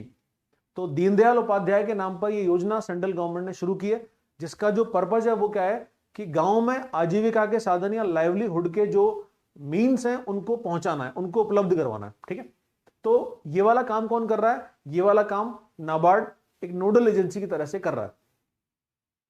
अब इसमें वुमेन SHG यानी महिलाओं के जो सेल्फ हेल्प ग्रुप है उनको भी इसमें जोड़ा गया।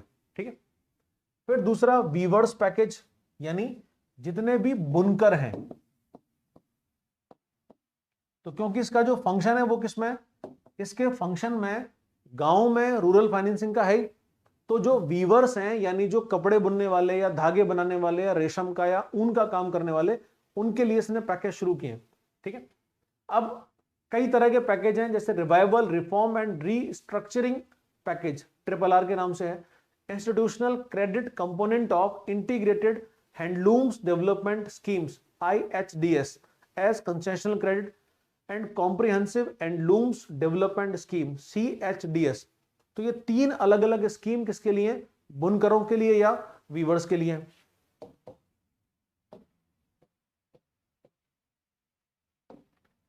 फिर इसके बाद है ई शक्ति। ये ई शक्ति जो इसकी स्कीम है,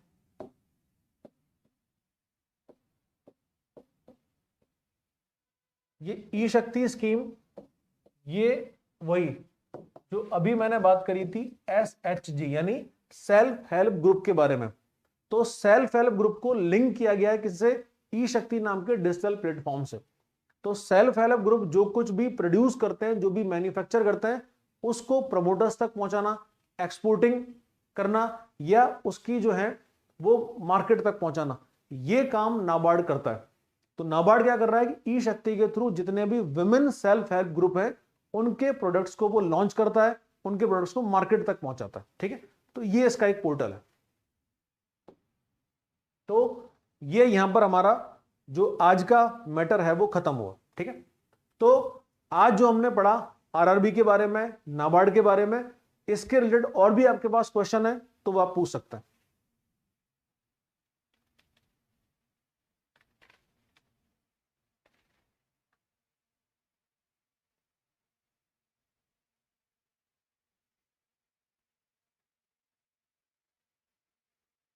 भूमि विकास बैंक को कौन करता है? देखो, भूमि विकास बैंक है ना, ये अपेक्स बैंक के अंडर में आता है। तो भूमि विकास बैंक को सीधे कंट्रोल तो नाबार्ड नहीं करता, लेकिन डेन डेवलपमेंट बैंक या भूमि विकास बैंक को कंट्रोल कौन करता है? अपेक्स बैंक करता है। हाँ, इसमें एक स्कीम और रह गई इसकी नाबार्ड की, उसका नाम है KCC यानी किसान क्रेडिट कार्ड। तो KCC या किसान क्रेडिट कार्ड है क्या? नाम आपने सुना होगा। अगस्त 1998 में सेंट्रल गवर्नमेंट ने ये वाली स्कीम शुरू की थी। कब की थी? अगस्त 1998 में। अब इसके लिए जो नोडल एजेंसी बनाया गया वो इसी नाबार्ड को बनाया गया। तो who is the nodal agency for किसान क्रेडिट कार्ड? नाबार्ड। तो इसके लिए एलिजिबिलिटी क्राइटेरिया दिया हुआ है कि इतनी एज से इतनी एज तक के जो फार्मर्स हैं केवल वही अप्लाई कर सकते हैं। तो किसान क्रेडिट कार्ड को कौन कौन अप्लाई कर सकता है? इसके लिए जो एज ग्रुप है, वो एज ग्रुप है 18 टू 75, यानी बिलो 18 अप्लाई नहीं कर सकता और अबव 75 भी अप्लाई नहीं कर सकता। तो कोई भी किसान हो जिसके नाम पर खेत है वो इसके लिए अप्लाई कर सकता है। अब इसमें जो मेन टारगेट है, यानी किसान क्रेडिट कार्ड का जो लोन अप्लाई करने का मेन टारगेट है, वो एक तो है मार्जिनल फार्मर,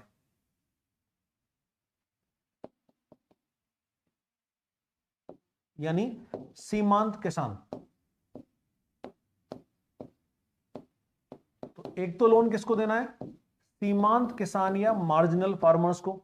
मार्जिनल फार्मर या सीमांत किसान कौन होता है, जिसके पास लैंड होल्डिंग बिलो 1 हेक्टेयर हो। तो ऐसा कोई किसान जिसके पास खेत 1 हेक्टेयर से कम हो, वो कौन होता है, वो होता है मार्जिनल फार्मर। ठीक है। और दूसरा होता है स्मॉल फार्मर, या हिंदी में इसको बोलते हैं लघु किसान। ठीक है। इसके लिए इसका जो टारगेट है, इसका खेत है 1 से 2 हेक्टेयर का। तो ऐसा किसान जिसके पास 1 हेक्टेयर से कम हो, वो तो क्या हुआ, मार्जिनल फार्मर हुआ या सीमांत किसान हुआ। और ऐसा किसान जिसके पास खेत 1 से 2 हेक्टेयर के बीच में, वो कितना हुआ, उसको बोलेंगे स्मॉल फार्मर या लघु किसान। तो इन दोनों किसानों को लोन देने के लिए क्रेडिट कार्ड बनाया गया। क्रेडिट कार्ड कैसे बनाते हैं कि जितना भी उसके पास खेत है, उस खेत का एक वैल्यूएशन होगा, यानी वो उस खेत में मल्टी क्रॉपिंग करता है कि सिंगल क्रॉपिंग करता है। मान लीजिए जैसे अभी 3 फसल होती हैं, रबी, खरीफ और जायद, लेकिन मेन जो क्रॉप्स हैं वो 2 ही हैं, रबी और खरीफ। अभी का जो टाइम है बारिश वाला, इसमें जो फसल होती है उसका नाम क्या है, खरीफ। और दिवाली से लेकर होली तक, यानी सर्दियों में जो फसल होती है उसका नाम क्या है, रबी। तो 2 बार कोई भी किसान लोन ले सकता है। अब अगला है इसमें टाइप्स ऑफ लोन, यानी किसान जो है वो कितने टाइप के लोन ले सकता है। तो बेसिकली किसान 2 तरह का लोन ले सकता है। पहला जो टाइप है वो है क्रॉप लोन। जैसे अभी खरीफ की फसल बोई गई, जिसमें ज्वार बाजरा मक्का ये मेन आता है। तो अभी जो खरीफ की फसल बोई गई, उसके बोने के लिए किसान को खाद की जरूरत है, बीज की जरूरत है, लैंड प्रिपरेशन की जरूरत है। तो एक छोटा अमाउंट उसको चाहिए, तो केवल इसी फसल के लिए उसको लोन चाहिए, तो उसको क्या बोलेंगे हम, क्रॉप लोन। तो ये जो क्रॉप लोन है, ये 6-6 महीने के होते हैं। यानी कि जैसे कि अप्रैल में के बाद इसको बोना है, तो अप्रैल के बाद लैंड प्रिपरेशन शुरू हुआ, फिर उसमें बीज डाला गया, खाद डाला गया, पानी डाला गया। तो इस चीज के लिए जो पैसा जाएगा वो क्रॉप लोन में आएगा। तो क्रॉप लोन में क्या होता है कि 6-6 महीने के अंदर उसको भरना होता है। यानी जैसे अप्रैल और नवंबर ये 2 महीने कर रखे हैं कि एक तो अप्रैल में लोन भरना होता है और नवंबर में भरना होता है। तो 6-6 महीने का आपको लोन मिलता है, कौन सा, क्रॉप लोन, जिसमें फोकस किस पे, केवल उसी फसल के लिए कुछ जरूरी चीजें खरीदने के लिए। दूसरी तरह का जो लोन है उसको बोलते हैं टर्म लोन। अब केवल एक फसल के लिए किसान को लोन चाहिए तो कौन सा हो गया, क्रॉप लोन हो गया। लेकिन दूसरी तरफ मान लीजिए कि उसको लोन चाहिए किस चीज के लिए, कि उसको अपने जमीन को एक फ्लैट करवाना है, या उसको बोरिंग लगवानी है, पानी की व्यवस्था करनी है, मान लीजिए इरिगेशन फैसिलिटी डेवलप करनी है, या उसको ट्रैक्टर खरीदना है, या लैंड डेवलपमेंट में कोई काम करना है। तो इसके लिए कौन सा होगा, टर्म लोन होगा। तो इसका लोन का रेट ऑफ इंटरेस्ट भी हाई होगा, और दूसरा है बहुत लंबे टाइम तक चलेगा भी। तो ये 2 तरह के लोन किसान क्रेडिट कार्ड में मिलते हैं। ठीक है। 18 से 75 वाला हर किसान इसके लिए एलिजिबल है। ठीक है। 2 तरह के लोन वो ले सकता है। रेट ऑफ इंटरेस्ट क्या होगा, रेट ऑफ इंटरेस्ट अभी जो कर रखा है वही 4% और 7% ही है। यानी रीजनल रूरल बैंक की जो रेट ऑफ इंटरेस्ट है, वही रेट ऑफ इंटरेस्ट किसान क्रेडिट कार्ड का भी है। तो ये एक बड़ी फैसिलिटी किसानों को इस किसान क्रेडिट कार्ड से मिली। दूसरा इसमें क्या है कि जिसके पास भी किसान क्रेडिट कार्ड होगा, उसको एटीएम कार्ड, डेबिट कार्ड मिल ही जाते हैं। क्रेडिट कार्ड तो उसके पास है ही ऑलरेडी, उसको एटीएम और डेबिट कार्ड भी मिलते हैं, जिसमें वो कभी भी उस पैसे को निकाल सकता है। ठीक है। अब जो भी क्रेडिट कार्ड होल्डर होगा, तो जो भी किसान ये क्रेडिट कार्ड होल्डर है उसको मिलता है इंश्योरेंस भी। यानी जैसे ही आपने किसान क्रेडिट कार्ड लिया वैसे ही आपको क्या मिल गया, इंश्योरेंस भी मिलता है। अब ये जो इंश्योरेंस है वो एक तो इंश्योरेंस है 50,000 इन केस ऑफ डेथ और परमानेंट डिसेबिलिटी।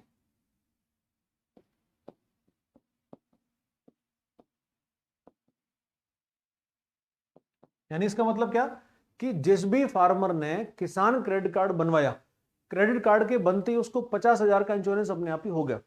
अब इस इंश्योरेंस में क्या होगा कि इन केस ऑफ डेथ, अगर डेथ हो जाती है तो, या कोई परमानेंट डिसेबिलिटी, मान लीजिए खेती काम करते टाइम को हाथ कट गया, कोई पैर कट गया, या आंखों में कोई डंडा वंडा चला गया, वो हो गया, तो ये परमानेंट डिसेबिलिटी हो, उस सिचुएशन में 50,000 का इंश्योरेंस मिलेगा।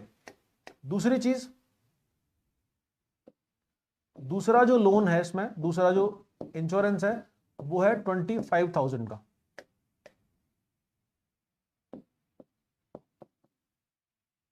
ये जो 25,000 का जो इंश्योरेंस है वो होता है कोई इमरजेंसी वाला या कोई एक्सीडेंट वाला। यानी डिसेबिलिटी हुई लेकिन वो जो डिसेबिलिटी है वो परमानेंट नहीं है, तो एक्सीडेंट हो गया, कुछ और इमरजेंसी आ गई, तो उसके लिए कितना मिलता है, 25,000। तो ये दो इंश्योरेंस भी किसान क्रेडिट कार्ड के साथ मिलते हैं।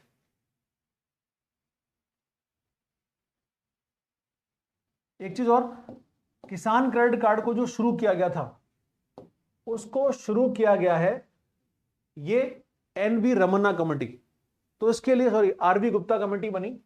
किसान क्रेडिट कार्ड को शुरू किया गया था आरवी गुप्ता कमेटी की रिकमेंडेशंस के हिसाब से। तो ये आरवी गुप्ता कमेटी की रिकमेंडेशंस के हिसाब से अगस्त में 1998 को गवर्नमेंट ऑफ इंडिया ने किसान क्रेडिट कार्ड को शुरू किया। ठीक है, अब किसान क्रेडिट कार्ड को एक और स्कीम के साथ जोड़ा गया। तो हमारे प्रधानमंत्री मोदी जी ने एक स्कीम शुरू की है, खूब नाम सुना होगा इसका, वो है पीएम किसान सम्मान निधि। तो ये एक स्कीम है जिसका नाम क्या है, पीएम किसान सम्मान निधि, यानी प्रधानमंत्री किसान सम्मान निधि।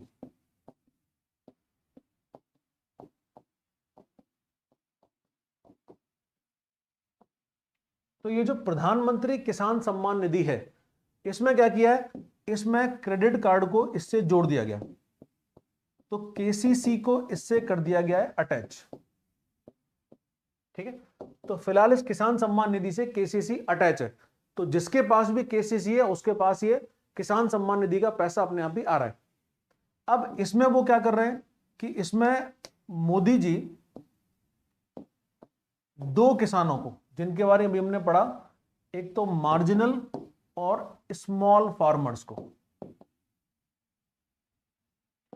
तो ये दो जो किसान है मार्जिनल फार्मर्स और स्मॉल फार्मर्स, यानी ऐसे फार्मर जिनके पास लैंड होल्डिंग्स या जो खेत है वो 2 हेक्टेयर से कम है, केवल उन्हीं के लिए वो लोन या ये सम्मान निधि का पैसा वो ट्रांसफर होता है। अब ये जो पीएम सम्मान निधि है ये शुरू की कब की गई, ये शुरू की है 1 अगस्त 2018 को। तो 1 अगस्त 2018 से पीएम सम्मान निधि शुरू की गई। ठीक है, अब इस सम्मान निधि में जो पैसा ट्रांसफर होता है किसानों को वो कितना है, पैसा ट्रांसफर होता है टोटल 6,000 रुपीज एनुअली, यानी एक साल में कितना पैसा ट्रांसफर करते हैं वो करते हैं 6,000 रुपए। अब ये 6,000 के लिए इन्होंने 3 इंस्टॉलमेंट बना रखी, तो 4-4 महीने के गैप पे 2-2 हजार के इंस्टॉलमेंट में 3 बार ये पैसे किसानों के खाते में सीधे ट्रांसफर होते हैं। और जब पैसे ट्रांसफर होते हैं तो मोदी जी पहले सबको बता देते हैं कि मैं कल पैसे डालने वाला हूं, आप जाके पैसे निकाल लेना। ठीक है, तो 6,000 रुपए एनुअली किसान सम्मान निधि में प्रधानमंत्री ट्रांसफर करते हैं, सीधे अकाउंट्स में पहुंचते हैं। अब ये किसान कौन है, किसको इसमें जोड़ना है, किसको नहीं जोड़ना है, इस किसान का जो पहचान है यानी आइडेंटिफिकेशन, यानी किसको देना है किसको नहीं देना है, तो आइडेंटिफिकेशन ऑफ फार्मर, ये किसकी जिम्मेदारी है, ये जिम्मेदारी है स्टेट गवर्नमेंट की। यानी state government will identify beneficiaries, तो जिसको देना है जिसको नहीं देना है वो कौन बताएगा, वो स्टेट गवर्नमेंट बताएगा। और किसको देना है और किसको कितना पहुंचाना है कब पहुंचाना है वो मोदी जी बताएंगे। तो स्टेट गवर्नमेंट का काम है किसान को पहचानना और मोदी जी का काम क्या है, उन लोगों तक पैसा पहुंचाना। तो ये है पीएम किसान सम्मान निधि।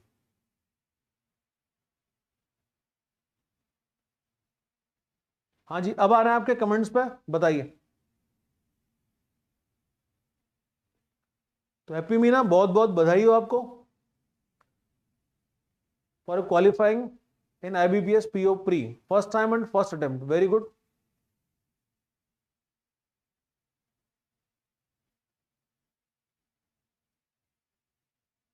और आप ये कह रहे हैं वीक इन बैंकिंग अवेयरनेस, कोई दिक्कत नहीं है। आपने, अगर मुझे लग रहा है शायद आप पहली बार हो, कमेंट में पहली बार ही देख रहा हूं आपका, तो अभी तक हमारे जो जितने भी सेशंस हो चुके हैं आप सारे सेशंस को देख लीजिए, 2 बार तो कम से कम देखो, सब में से नोट्स बनाओ, आपकी जो बैंकिंग अवेयरनेस वाली प्रॉब्लम है वो सारी दूर हो जाएगी, डोंट वरी।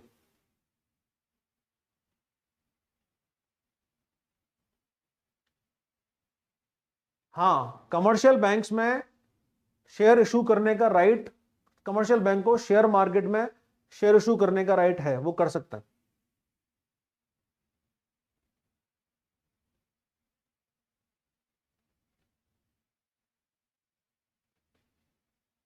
यूके कुमार, आपका भी क्लियर हुआ, आपको भी बहुत बहुत बधाई। तो 6 महीने का करंट अफेयर्स आपको बहुत जगह मिल जाएगा, बहुत सारी बुक्स है, हमारा भी जो है वो करंट अफेयर्स का बूस्टर है, आप वहां से भी उसको देख सकते हो। ये जो हेल्पलाइन नंबर आपके स्क्रीन पर चल रहा है ना, इस स्क्रीन पर दिए हेल्पलाइन नंबर पर आप बात कर लो, आपको मंथली बूस्टर है वो मिल जाएगा। तो पिछले 6 महीने का बूस्टर है, बहुत अच्छे तरीके से कंपाइल्ड किया हुआ है, वो उसी एग्जाम पॉइंट ऑफ व्यू से आप वहां देख सकते हो उसको।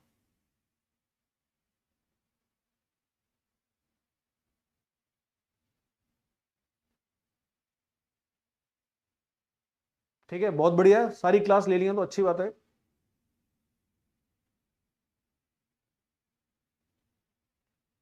सारे एग्रीकल्चर स्कीम्स इसी के थ्रू होते हैं, एसके पूछ रहे हैं।